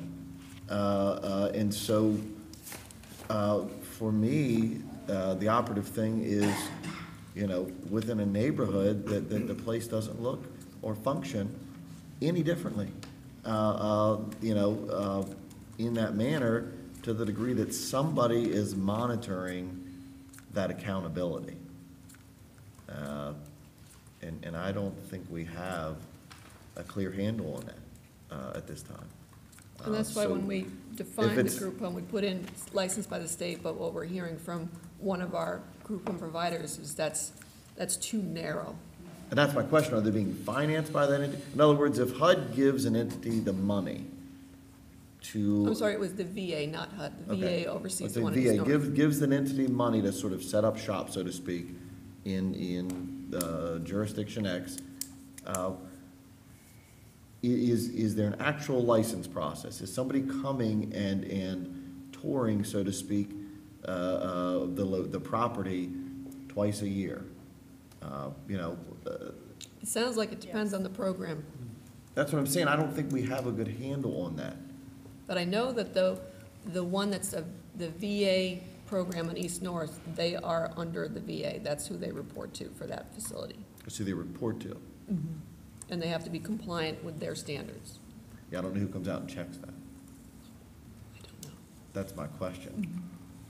And, you know, we had this, and this was a good conversation at the last MML convention this summer, you know, and folks from Salisbury and Rockville and other jurisdictions, in the discussion in that room, were clearly in agreement. They were experiencing the same things, where an entity would set up an operation, that it would receive a client population from various, for various reasons or functions, you know, from various entities and processes across the state.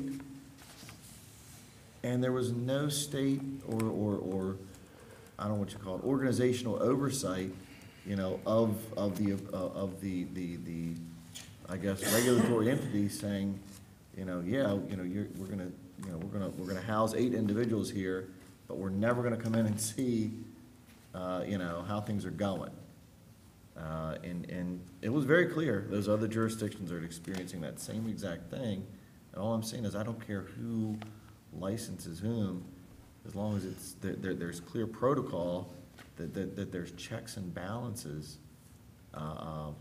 actual physical checks and balances occurring on some, specified basis for that operation to occur. And I don't think that we have a good handle, or that's occurring to the degree expected at this point. I don't necessarily disagree with you, but I don't think this is how you solve that problem. I don't think this is how you enforce that. But we don't have It's any other kind of means. two different. I mean, if they're not gonna do it, we don't have any ability, and I've been saying this for so long, we don't have any ability to regulate that process except through our local zoning codes. I mean, we don't. And the state and federal directives continually make it increasingly more and more difficult for local jurisdictions to apply any measurable amount of accountability. So we're talking about rooming houses now. No, group homes, which is a this- different entity. Okay. A rooming house is a building that's set up kind of like a hotel, and anybody can rent a room by the week or whatever, and there's usually a common kitchen somewhere, often common bathrooms. A group home is a collection of folks who are sharing a home and being provided services by a nonprofit agency of some sort. And it's because they have special needs, and this is the type of housing environment that they need to flourish. Is your concern is, do we know if the nonprofit organization is policing that or inspecting? No, I don't think the nonprofit, somebody above that has to be. Like, I just have this expectation that if the state's going to direct that individuals be placed in a specific home to receive a specific service, that somebody is regularly administering the process of monitoring to ensure that service is occurring, that I don't know, the conditions of the space. I mean, we don't do that through any local process. Unless it was like through the rental licensing or something. Which but we no. don't, I mean, that's a hit or miss. But the state code says that local zoning needs to consider these group homes as either single families or multifamilies and allow them where we allow single family and multifamily. Which again is like one of those precedents that says, hey, local jurisdiction, you're going to accept this, whether you believe it is applicable to the character of the neighborhood. It's so odd to me that we would sit there, I mean, why even weigh rezoning processes and the nature of the character of the neighborhood for special exceptions and all those other things that we apply to every other facet of use and its compatibility with adjoining uses of every property in this city, but not that one. Yeah, they say specifically you cannot That's set up a crazy. special exception process for a group home if you do not have that same process. So crazy. For a single family home or a multifamily home, that it runs afoul of the Fair Housing Act.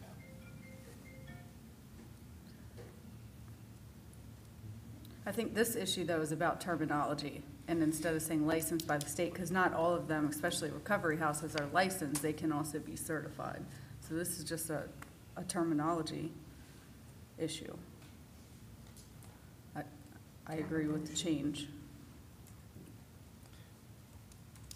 If somebody's being licensed, then at least we have somebody to go to and say, hey, you are licensing this facility to exist. You are or are not properly monitoring the process of that partnership. I guess that's the piece that I feel has been missing. I'm just trying to ensure that piece is maintained by expanding that language. It would still be by an authorized local, state, or federal agency. Go ahead, Doug. I forgot to mention. We put that wording in there so as not to allow the whole universe of anything that might look like or act like a group home. So we're saying that we're only going to accept things that have already been licensed by a body that is licensing group homes. We're trying to exclude other private, off-the-cuff buildings that might be put up together to look like a group home. So that's what we were trying to do, is define that there. Now, you've got a good point about all those other things, and I think you'll find that there is a lot of inspection.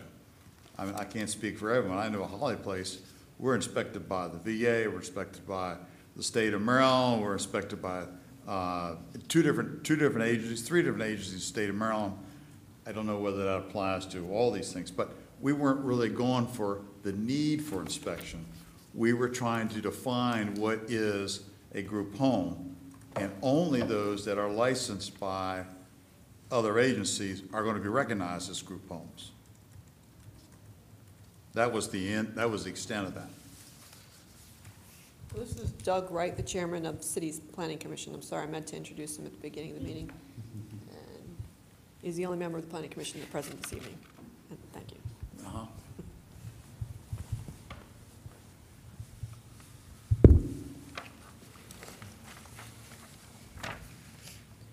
So that was all the input that we received as a part of the public hearing process and the keeping the record open. Didn't know whether you wanted to, if we're gonna keep considering the temporary signs, whether you want to reopen the record, because there's definitely a desire, certainly from the local Republican Central Committee, to be able to provide more input. Or if you're just gonna shelve that whole section for a future debate. And then we're also here if you wanted to actually go through the packet and review other items that have not been discussed yet by the council. We are at your service. I still would like to remove the 24-hour requirement for on-site supervision and proposal 2.3 and the off-street parking. And then in 6.2, the elderly care facilities, residential care facility for the elderly, and then substituting that with assisted living facilities. I know that was an area of It concern. broadens the category, so that it's not just seniors, it could be seniors, disabled, whomever. It broadens the category by making that change. We're trying, from a fair housing perspective, trying not to say this category is just for some group of individuals, and this is not. So it's anybody who would need assisted living for whatever reason. Can we just put both of them in there? And I don't think that you can limit those anymore. In other words, you know, and I hear this talk, obviously, of, you know, the comments from Mr. Patel, I'm gonna turn this place behind the Garden Plaza into the senior housing, but I think once you accept that service orientation designation, you don't have the ability to limit it to strictly those individuals alone. That's not the plan. Anyway.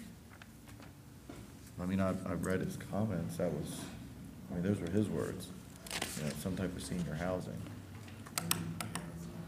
But I don't think that you can do that. Like I said, I used the example of Potomac Towers. I mean, there was a time of day when that was senior. I used the Alexander House, and, you know, 32 years, and they said, look, in one fell swoop by federal directive, you're required to take in every individual that needs that. And I see the planning commission chair nodding a head back there saying, yeah. You know, I expect 10 years from now, you won't even be able to limit the Holly Place. We can now. And see, it's crazy. That's definitely. There are folks who are 25 years old who need assisted living. For a variety of reasons. And then we didn't want to, with what we're proposing here, we didn't want to get into why and who needs assisted living. We just want to say assisted living does this, and this is where we want to allow it. And so that's why we were pulling out all of these categories we have that talks about the elderly or the disabled, and just trying to make it, here is the type of service that's provided, and this is where we would allow it in the city. That's what we were attempting to do.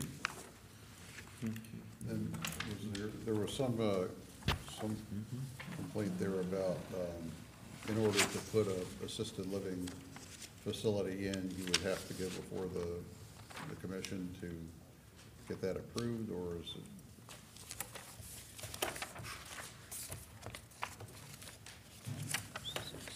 Is that if it would get put in, you'd have to go to Board of Zoning Appeals as a special exception? I'm looking for that. Yeah, it was intended that it would be treated the same as a nursing home. And those are principal permitted uses. And the CG, the POM, the new institutional use. And the RH zone, and the IMU zone. So it would be a principal permitted use under this proposal in 5 of our zoning districts: the RH, the CG, the CR, the POM, the institutional, it's R6, and the IMU. And Mr. Patel's property, that's in the CG? Yes. So basically, what he was proposing is permissible under this. From my conversations with Mr. Patel, he wasn't looking to do assisted living, because that's a medical kind of a Right. facility. He wanted to be able to do housing and offer it to seniors. Which would be more like a, would that be a group? Apartments or rooming house kind of situation. But, I mean, Yeah. his ideas may be evolving since when I met with him. But you can't limit it to that. I mean, it's just, Not if you're getting, not if you're giving it for federal funding, you can't. but, you know, I just read any number of these comments, and, you know, two things continually repeat in my mind. Number one, most of these comments are from individuals that will individually benefit from the change. Individually and specifically benefit from the change. And so I have to weigh that in the grand scheme of, what I hope the planning commission weighed it against is it a benefit individually to this property owner who wants this specific change that benefits them individually at the end of the day? How does that weigh against the overall benefit or detriment to the greater community plan that you're trying to manage? And you know, I look at the one from Sasan here, and you know, I look at that, and it's, you know, it's clear. And the second question that comes to mind repeatedly, because almost all of these are about housing, is the question that I asked the mayor and council in my email, you know, of this specific discussion, which is, what's the necessity?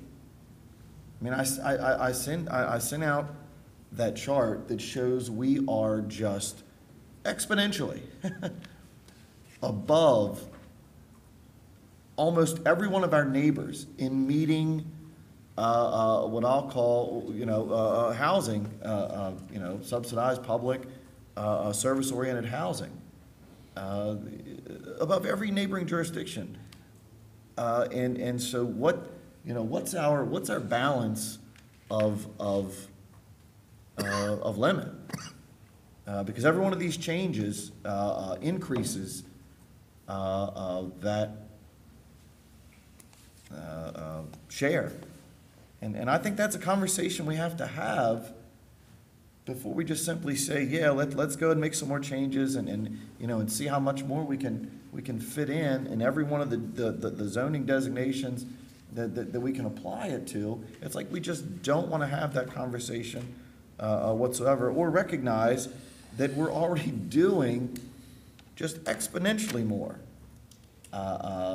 than you know, just about every neighboring jurisdiction we have. I think we've got a critical need for specialized housing for people. And if federal programs or other programs are available to provide the funding for that, we're not tapping the general fund for any of this. I don't, But you're negatively impacting it. I mean, what are we negatively? well, I mean, you have to look at that, and I use the example of Frederick City. Frederick City is 50% larger, population-wise, 50% larger. They have 4 times, their income tax take is 4 times higher than the city of Hagerstown. And all I'm saying is you look at the levels of housing availability, you know, from all of the different facets available, and clearly, I don't care whether it's Cumberland or Salisbury or Frederick, you know, Martinsburg and Chambersburg, we clearly have a proportionally much greater share of availability. When I hear this notion of critical need, and then I look at those comparative numbers, and then I look at the impact that makeup has on the general fund, it's going to continue to have that impact. There has to be a balance.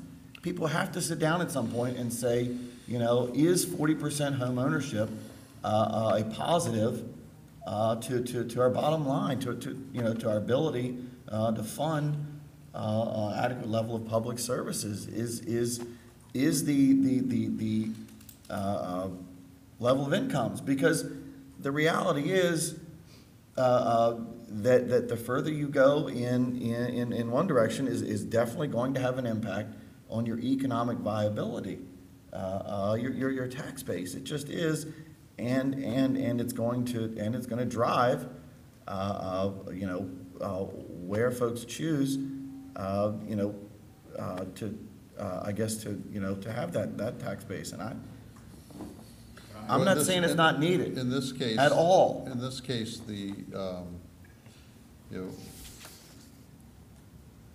putting together an assisted living, or whatever we want to call it, assisted living facility like this, it does bring a building back onto the tax rolls. It's a privately owned building that would be leased out to various agencies. And brings a level of service along with it. But there are people in our community who need that service. I mean, we sit here all the time and get complaints and speak about the homeless population, and people that go to like the Community Action Council or through Goodwill that are not ready to live on their own yet. These people are living in shelters, or they're single moms or single women that don't have anywhere to go. We have this population already here, and if you can help people in a boarding house type environment when they're getting mental health service and getting job training and then get them back into permanent housing, we have the problem. So we can't continue to complain about it if we're not going to address it. Go ahead. It's just like reentry. We talk all the time. When we were in front of the delegation, we wanted to talk about inmates coming back into our community. But if we're providing a place to get job training and get education, different aspects of what we need to be a thriving community, and then get them into permanent housing. I mean, isn't that what we all want? I'm not saying we shouldn't do that. What I'm saying is we're doing it right now at like 3 or 4 times the level of neighboring jurisdictions, and it is definitely having a negative impact on the ability for us to remain budgetarily stable. It just is. I mean, there is such a direct correlation between property valuation, between income tax return, I mean, between service level provision. And you can go to Frederick and get all of the same services that you can get here. It's nowhere near the numbers. Nowhere near the numbers. They also have double or median income, so they're in a different environment, but they have the same services. But that's what I'm asking is at what point are we going to say, where is that balance? Because right now, and I gave you that sheet that clearly showed there is a significant difference between that socioeconomic makeup of the city of Hagerstown and even just outside of the city limits. I mean, there's no similarity whatsoever, or between those neighboring jurisdictions. And all I'm saying is I get it. We have to provide those services. Those services have to exist within our community. Those housing opportunities have to exist within our community. But there has to be a conversation at some point about what's the ceiling to that this community can absorb and still be able to have a stable tax base to be able to provide it. Because if you can't maintain a stable tax base to provide that service, then it's moot because you're not gonna be able to provide those things anyway. No one's gonna be around to pay the taxes to be able to provide the service to make it stable. I guess that's the point I have, and I don't know what that number is. Is it another 1,000? Is it another 3,000?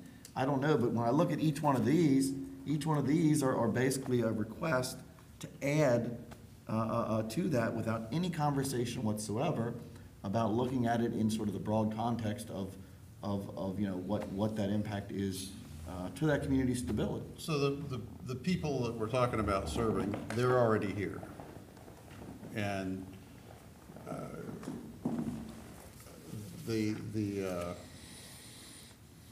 I don't see the disadvantage of putting a building back on the property tax rolls and utilizing it to provide a stepping point for, you know, getting somebody out of a homeless shelter into something where they can do job training and have counseling and get some of the things that they need to take that step to get themselves back into being productive, where they can go work at a fast food restaurant or something and have a productive job and eventually get an apartment and get back on the tax rolls here.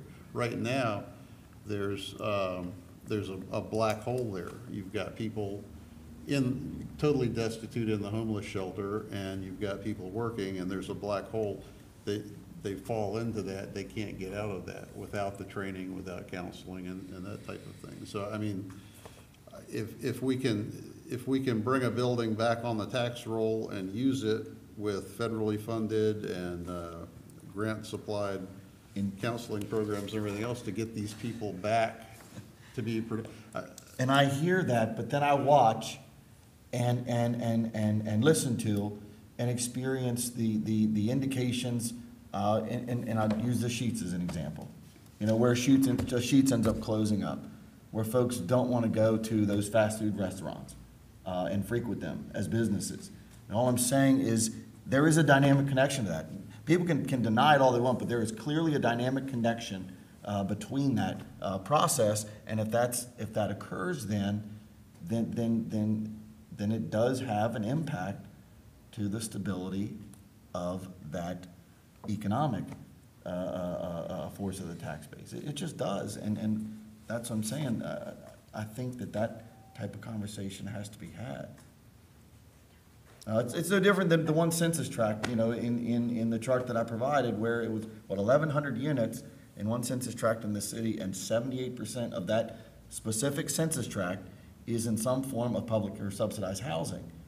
I'm not saying that type of housing opportunity shouldn't be available. What I'm saying is, what's the benefit to that census tract if 78% of it is in some type of that housing form?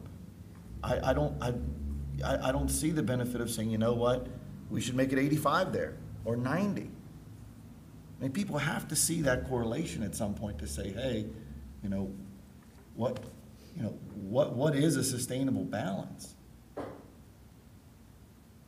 I totally understand what you're saying, but the Federal Fair Housing Act says that we cannot discriminate against protected classes for housing, jobs, whatever. And then the state health article says, if you are allowing single-family homes of a certain size, or single-family homes, then you have to allow group homes of a certain size in that same zoning district. And if you're allowing multifamily in certain zoning districts, then you need to allow the large group homes.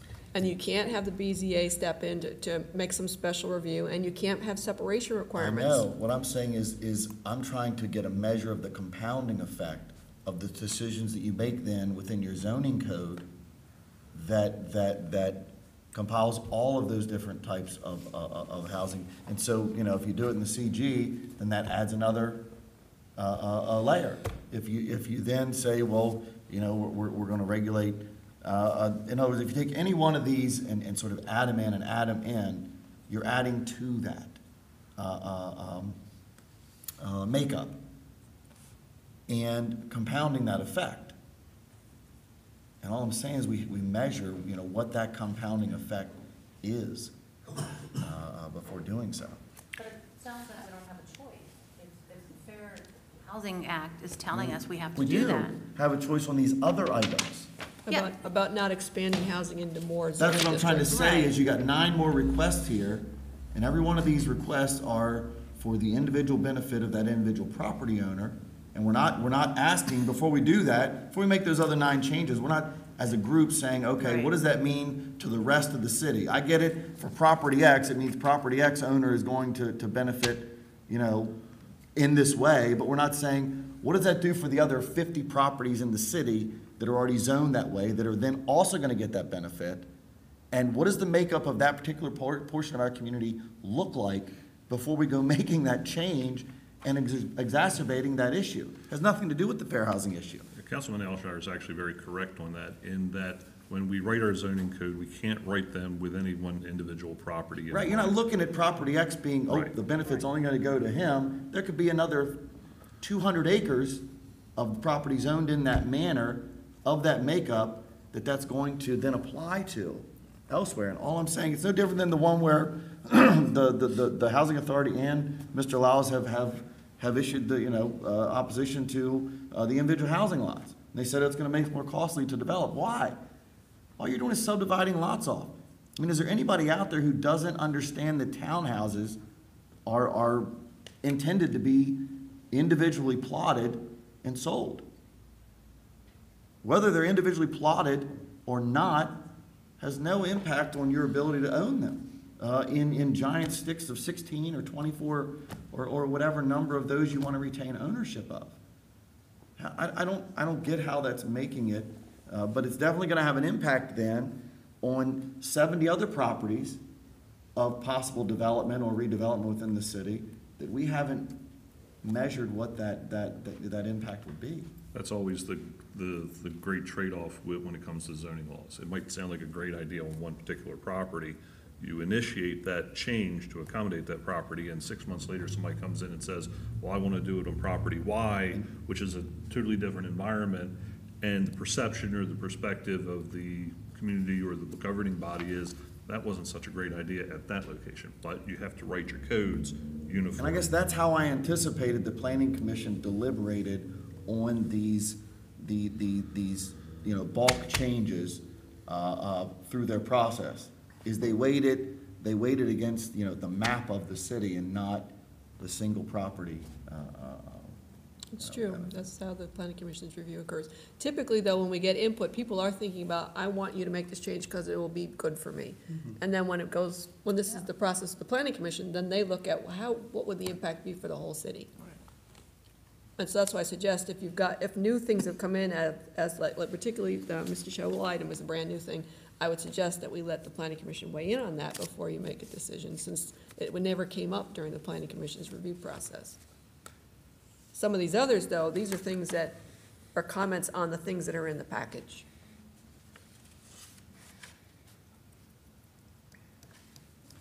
Plus, I don't know whether you had issues with anything else that's in the package that was not commented on by the public. So if you had questions about anything, we are certainly available here or at another meeting, whatever. I don't have a question, I just have a comment. I hope we can take the soundbite of you explaining the Fair Housing Act and put it on like loop on our website, because we constantly get emails, and I can hear the Herald Mail comment section tomorrow about how we just need to get rid of Section 8 and everything will be better. So, I'm gonna snippet you on that, and I'm just gonna play it back over and over. Snippet it. If I could, I just wanted to point out a couple of real quick things when it comes to the sign regulations. We want to be clear at the staff level that we are responding to a court directive. From our perspective, the existing regulations work just fine as far as temporary signs. Unfortunately, we don't have that luxury anymore. So we just wanted to make it really clear to y'all, it wasn't some sort of, staff getting in, how can we change the regulations kind of thing. We ran into a situation where we needed to address due to a court situation. All things being equal, if Reed Gilbert had not occurred, as zoning administrator, I believe our existing temporary sign regulations are fine. Unfortunately, they appear to be unconstitutional at this point. Another thing I want to point out too is you take up the issue of signage either in the short term or if it gets brought back to you. One thing is exempt from these things, and that's commercial content. Sign codes can still regulate commercial content.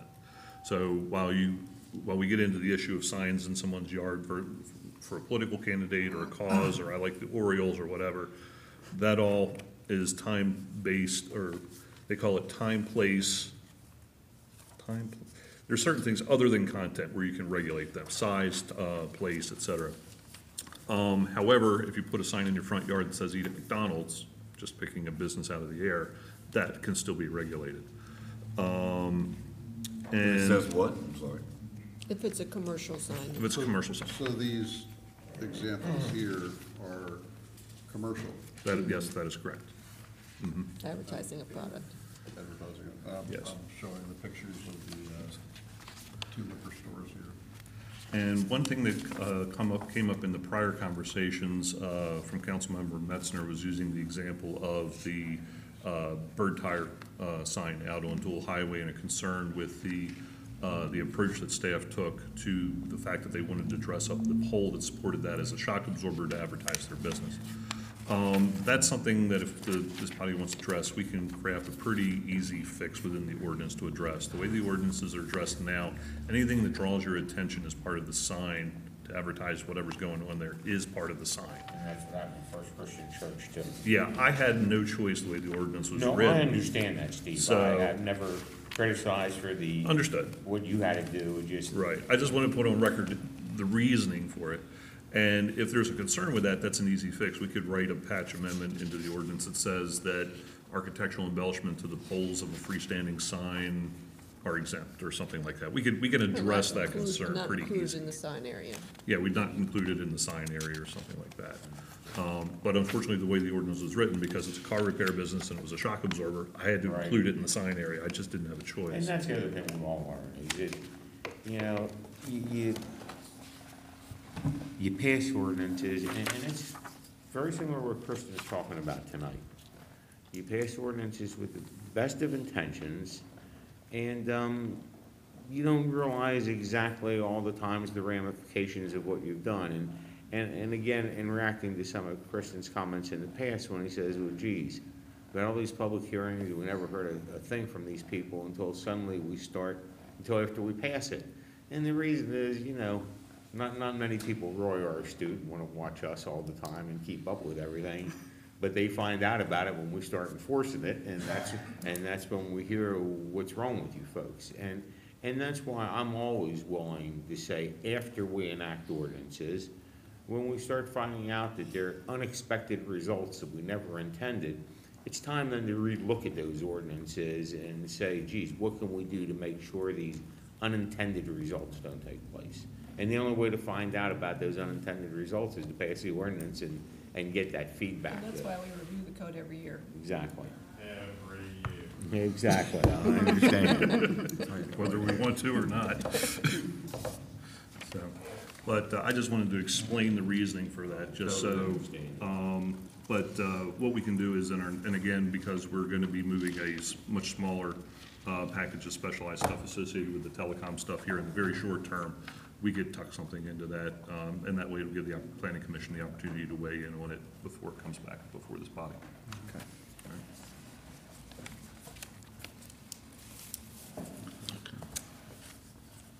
So, Clear as mud.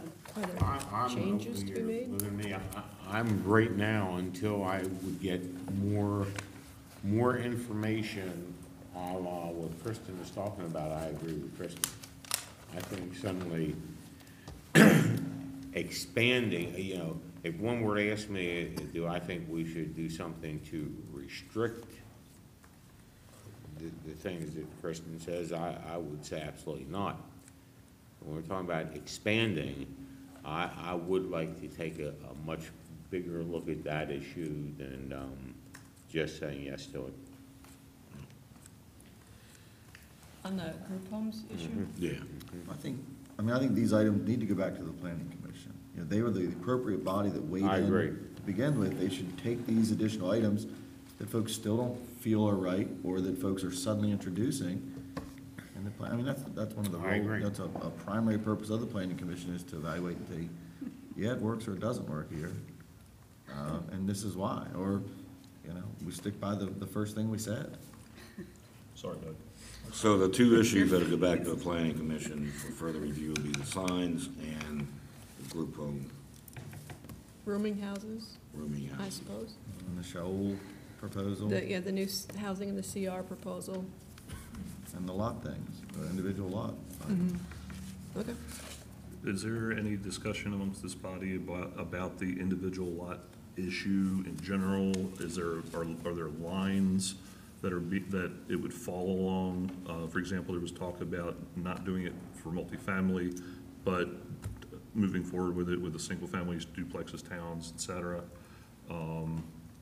There's really hasn't been much in the way of the conversation here today about that topic, and it's a fairly substantive topic. But it's also getting a little bit late here. I actually crafted that based on a model that was in effect when I worked for Howard County at the time. Their zoning ordinance said one dwelling unit per lot, one duplex per lot, depending on the lot sizes, et cetera. The question's going to be is what does the city want its raw land development to look like for residential development for the foreseeable future? If we if we don't do anything, and we look at some raw land locations that we have around the city, such as there's about a 50-acre or so tract out on Marshall Street. You have some of the Harrison holdings down on Dual Highway, et cetera, which could be developed for residential. Someone could come in and develop, whether it's the housing authority or a private market rate developer, a McCleary Hill situation, a Ross Street situation tomorrow. And if we don't do something, that's still gonna be on the books and that's not gonna change. If we go to one dwelling unit per lot, that will go away because at least they'll be individually on their own lots. Now, as far as increasing cost, I think one place it would increase cost is because the way the laws or the city regulations, I'm not sure exactly what governs this, is if you have a lot, you're only allowed one water line in and off of that lot. So if you put them on each individual lot, they individually have to be served with their own water and sewer lines. So that might be a cost issue there. That's definitely, for the housing authority, is one of the cost issues. The Yeah. utilities are served differently to the bulk lots than if it was individual lots. Yes. But again, Also tax base. I mean, clearly we're losing tax base by allowing townhouses to be on bulk lots. Because we're not taxing every lot. And then 40 years from now, the housing process completely changes and you know, an entity wants to sell off, you know, that again negatively impacts us because now they sell off, but you can't sell off individual lots. Whereas 40 years from now, that house is still there, that person that developed it is gone. We want to have that market capability and stability of being eligible to be individually sold. On a bulk lot, you're right, 40 years from now, when that initial use is done, you don't have the opportunity to sell individual houses or, you know. If the proposal goes into effect, that means anybody who's gonna be developing a single-family home, duplex, townhouse, it's gonna be on an individual lot, and that will accomplish the things that Councilmember Alshire mentions, that also protect our existing raw lands that are available for further residential development.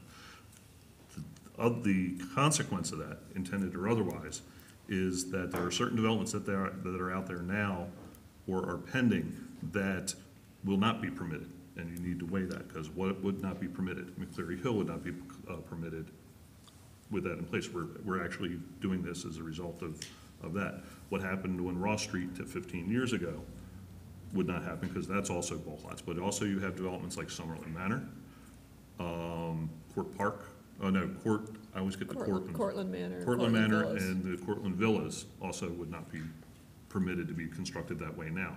So it's not all public housing versus not, or it's not all public housing, it's a housing type, and we gotta stay away from the concept of higher end, lower end, who owns it kind of thing. We have to, that's not what zoning is about. Yeah, it's just housing type. Like for me, Housing type. townhouses, duplexes, and single family should be on individual lots. I guess I just considered that to be a fairly universally understood design. The way our ordinance currently written is a townhouse is a building that's connected, a dwelling unit's connected on one or both sides to other ones along a common party wall. There's no mention of it being on its own lot. That's just the way our ordinance has always been. And part of this proposal would address that by saying, okay, now, a townhouse is permitted in these zoning districts, one per lot, and that will address your concern. I'm kind of going at it as probably as a bit of a different direction than you were probably thinking when we crafted this, because I think you were going at it from more of a definitional perspective. I'm dealing with it from more of a regulatory of what's on the ground perspective. It accomplishes the same thing and is much cleaner, I think. Because we have 3 developments that Steve mentioned that are condominiums, which is Summerlin Manor, Cortland Manor, and Cortland Villas. They're not subdivided on their own lot, they're condos. And I don't think you can make them Right, I mean, on their that's own a lot. choice of the owner. Like, to me, that's more a But with choice-oriented. this change, you would type not be of able to do that development. anymore. Yeah, I'm against that. What I'm saying is, I think, It would be pointless to condominiumize them, because if we were gonna require a single-family home or a duplex such as that at Cortland Villas, or townhouses such as Summerlin to be on their own lot, then the point of condominiumizing them is pointless, because they're on their own lot. How is Northgate set up? Are they on their individual lots? yes. That's a good example. Yeah. I mean, if my mom, who lives in Summerlin Manor, if she wanted to sell her property, she can. She's selling her unit, not a yard, her unit. Right, right. The problem is condominium is an ownership regime, and there's nothing that I'm not aware of, and maybe we could check with the city attorney on this, but there's nothing that I'm aware of that we could do within a zoning ordinance that says it has to be on its own lot unless you condominiumize. What I'm saying is, I think you're overcomplicating it. I think condominium should be a choice-oriented development process of the developer. I think once you construct or propose to construct a townhouse duplex, townhouse or duplex, obviously single family, each of those housing types should be on individual lots. Anything south of that, so to speak, should be a choice-oriented process. But if we say that all townhouses and all duplexes have to be on their own lot, then you could not have done Summerlin Manor and Cortland Manor and Cortland Villas, because those are townhouses I and understand duplex buildings, but they're not on lots. Well, what's the Right. situation with that? You say that all exists in Howard County? What about other jurisdictions? I would need to do some more research. Can you I do looked that? for an example, and I went to one that I was familiar with because I used to work I'd there. like to get more information on Me what too. other jurisdictions do. And what about apartment buildings on there? Is each apartment building multifamily on The way it's currently proposed, and we've been getting negative comment on that in the comment period, was it would also include apartments as well. Each apartment building would have to be on its own lot. That has its own unique set of I mean, that's an trade-offs as well. extreme approach.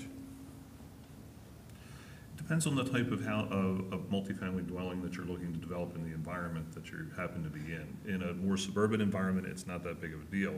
But in a more urban environment, the encouragement is to create the street grid and put the buildings on the street grid. It's kind of 2 different ways of looking at design, essentially. I guess for me, it was a very, very simple definitional issue, and that's a townhouse should be on its own lot. I mean, I guess I just felt that was sort of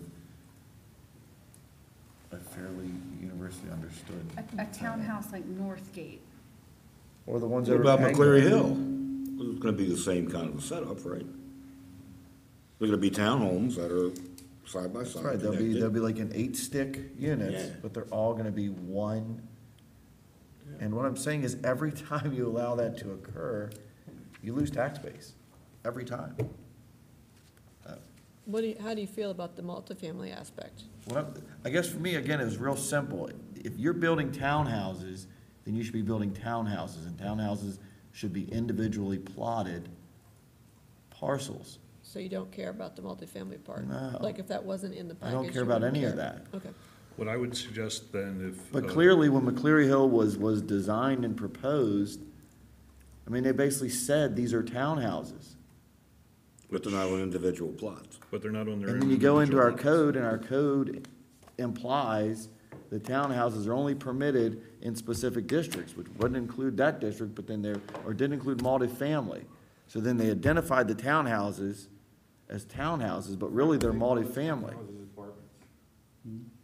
What happened if they said these are apartments instead of saying? You couldn't do that in that zoning district. Okay. That's why they called them townhouses. That's my problem, is they called them one thing, but they're that- using them as another. That's an interesting issue. I mean, That's because I my don't issue. think they are townhouses. What's that? They sound like they're apartments to me. They don't sound like they're townhouses to me. You can't build apartments in that I district. hear what you're saying. I understand what you're saying. So every Kristen. time we make that decision I in hear those what- zoning districts, we lose tax base. I hear what you're saying. What you're telling me is all they do is. All I'm saying is if come in you're and gonna say use do them as one something other thing, than then what they should be are. called that thing. I would really like to see what other jurisdictions do. So would I. So I understand what you're saying. Yeah. Took me a while to get there, but on both of the issues, but I think Where we're operating on that is there, within our ordinance, the definite I zoning. totally ordinance. understand. No, Right. I totally, And- completely And it may understand. conflict with the building code, because what we have is a situation where the zoning ordinance Says something identifies different than them the building as, code. and you find that with codes all over the place. If you took all the various sections of the city code that really aren't directly related to one another, you'll find inconsistencies. It's just, it's volume, when you have a code this thick, you're gonna have that. But and for the benefit of the Plus, the folks. building code is always gonna have things that are different than the zoning ordinance. Like apartment buildings are considered commercial in the building code, but not in the zoning ordinance. Yeah, the zoning ordinance identifies a townhouse as just this, doesn't talk about whether it's on its own lot or not. So there's nothing in the ordinance that allowed me to tell the housing authority, you cannot do this. Same thing with duplexes, and that's how we ended up getting, Cortland Manor, that's how we, or Cortland Villa, excuse me, and also the prior housing authority Gateway development, Crossing. Gateway Crossing down on Ross Street, because those are all duplexes on one large lot. The question is how do we, which ones do we, or how do we want to push a requirement for these things to be on their own lot to improve the tax base, as Councilmember Alshire recommends? So, All right. all right, Thank you. thank you. Might take us a little while to come back. That's fine. Take your time. Get it right. Please. See you in 6 months. So it won't be on the agenda next week, No. any piece of it. All right, last on the agenda is proposed parking rate amendments. Donna has put in a draft of the ordinance and the motion. And as you can see, University District parking deck, student rate will go up $5, basically to $15 per month. And the commercial, University District parking deck, Rochester lot, Market lot, Central lot, 0, 10%, and 25% discounts for bulk spaces will remain the same. Any discussion? I have to leave here shortly. I got a meeting at 7 o'clock, so I'm just gonna say a couple of brief things. One is, we had a discussion on this, and then the discussion ended. Now we have a resolution for this, and I guess this is sort of our workshop for that. But there's nothing in here with numbers, number one. I mean, there's nothing that tells me what these decisions we're about to make, what impact it has on that, the fiscal stability of that fund. We would never approve such a resolution for water or sewer or any other enterprise operation without staff explaining to us what the fiscal implication is on that fund for the decision we're about to make. Number two, it says student rate at the university deck, but it doesn't say to what students or to which students that applies. I'm assuming that means all students. BISFA, the university, any kind of student that can classify themselves as a student would get that rate. So I don't know what that means on the budget. And then the last thing I'll say is I don't know where we ultimately came up with this, the 15.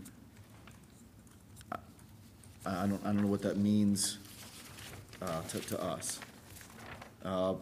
When we last left this, we had a meeting with with Mr. Halsey, we had a meeting, and there were other individuals, and then I know that we got correspondence from our delegation members, and we were supposed to have a meeting with the delegation members. That meeting was canceled, and now we have a resolution. So somewhere in that process, we jumped from like point A to point Z. And I don't know if anybody else was, but I wasn't party to getting from point A to point Z. This is the first time I, am aware that we have specific numbers that we're about to apply. I beg to differ. We were down at the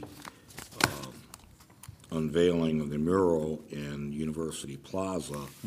You and I had a conversation about this exact item when it came to student rate, and you said you were fine with that, and that's how, I mean, you were like the last person I needed to talk to find out if the student rate was fine, and you said yes, and which is why you have this resolution in front of you now. Yeah, I mean, we definitely had a conversation about that, but it had little to do with what is specifically in this resolution. I mean, it does not include any part of that conversation about, what does that mean to the budget? It does not include any part of that conversation of to which students it's going to apply to. It does not include the indication that other parties were going to share in the possibility of what some of the money's needed for, which is additional parking amenities like a third deck.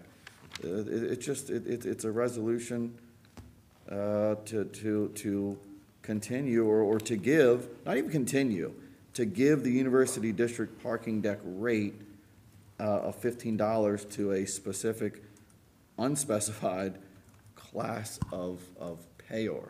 Well, I did try to. Never been done before. I did try to get that, well, it's been done for the last. No. And that's the misnomer I think people need to understand out there.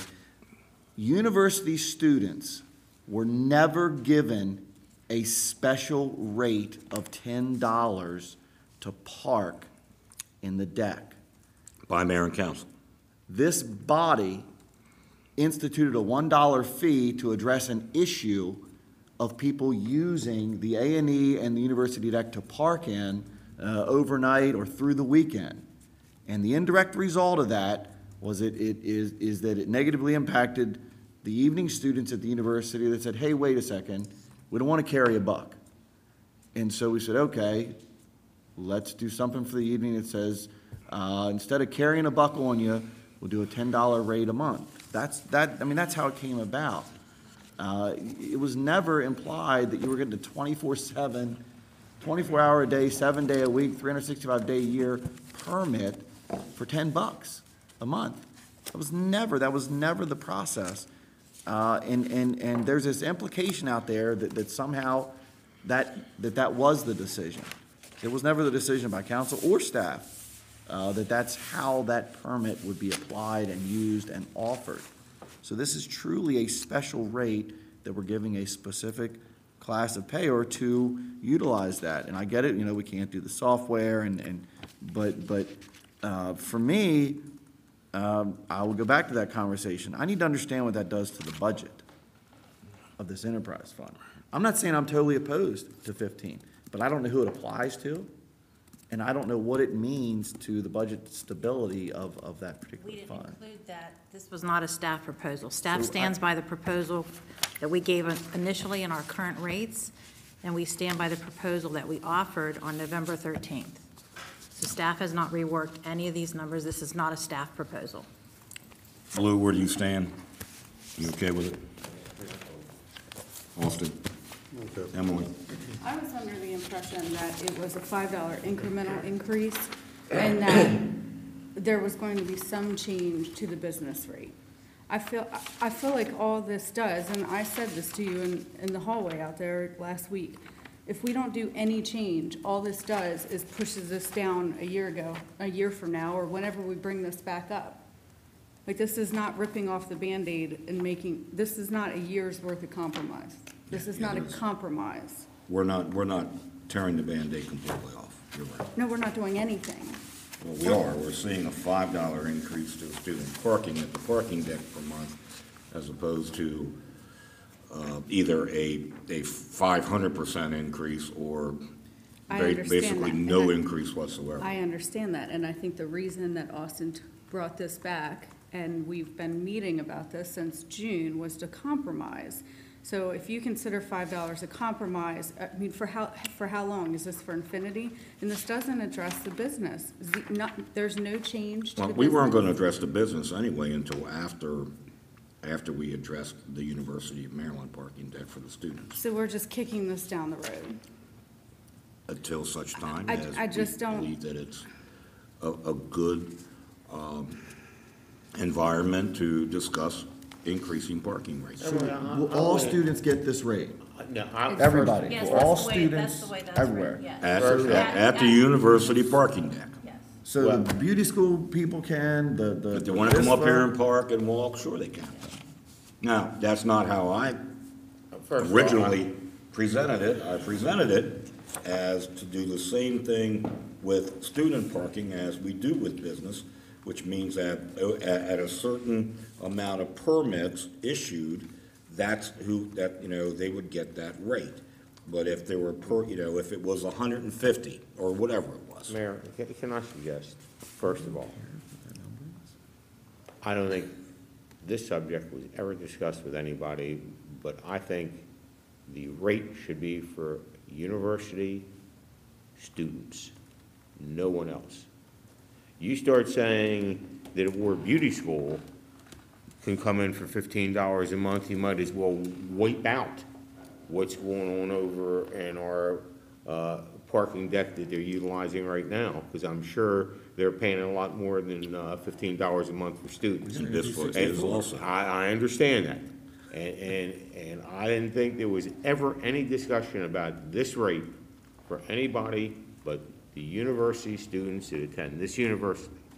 I also think it should be clearly understood, while it's not in this proposal right now, that the university needs to understand these rates are going to go up yearly, just like our water and sewer rates go up.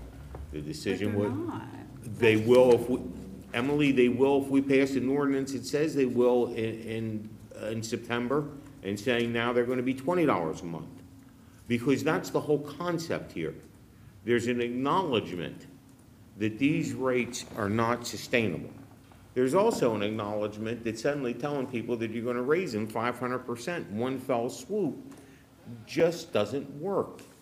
And so I'm saying it, if nobody else hears it, they should hear it loud and clear. I don't see these rates being the same next year. I can't imagine they won't be at least $20 a month. And I would be shocked to hear people come in and say, I can't believe you're raising our parking rates $5 a month.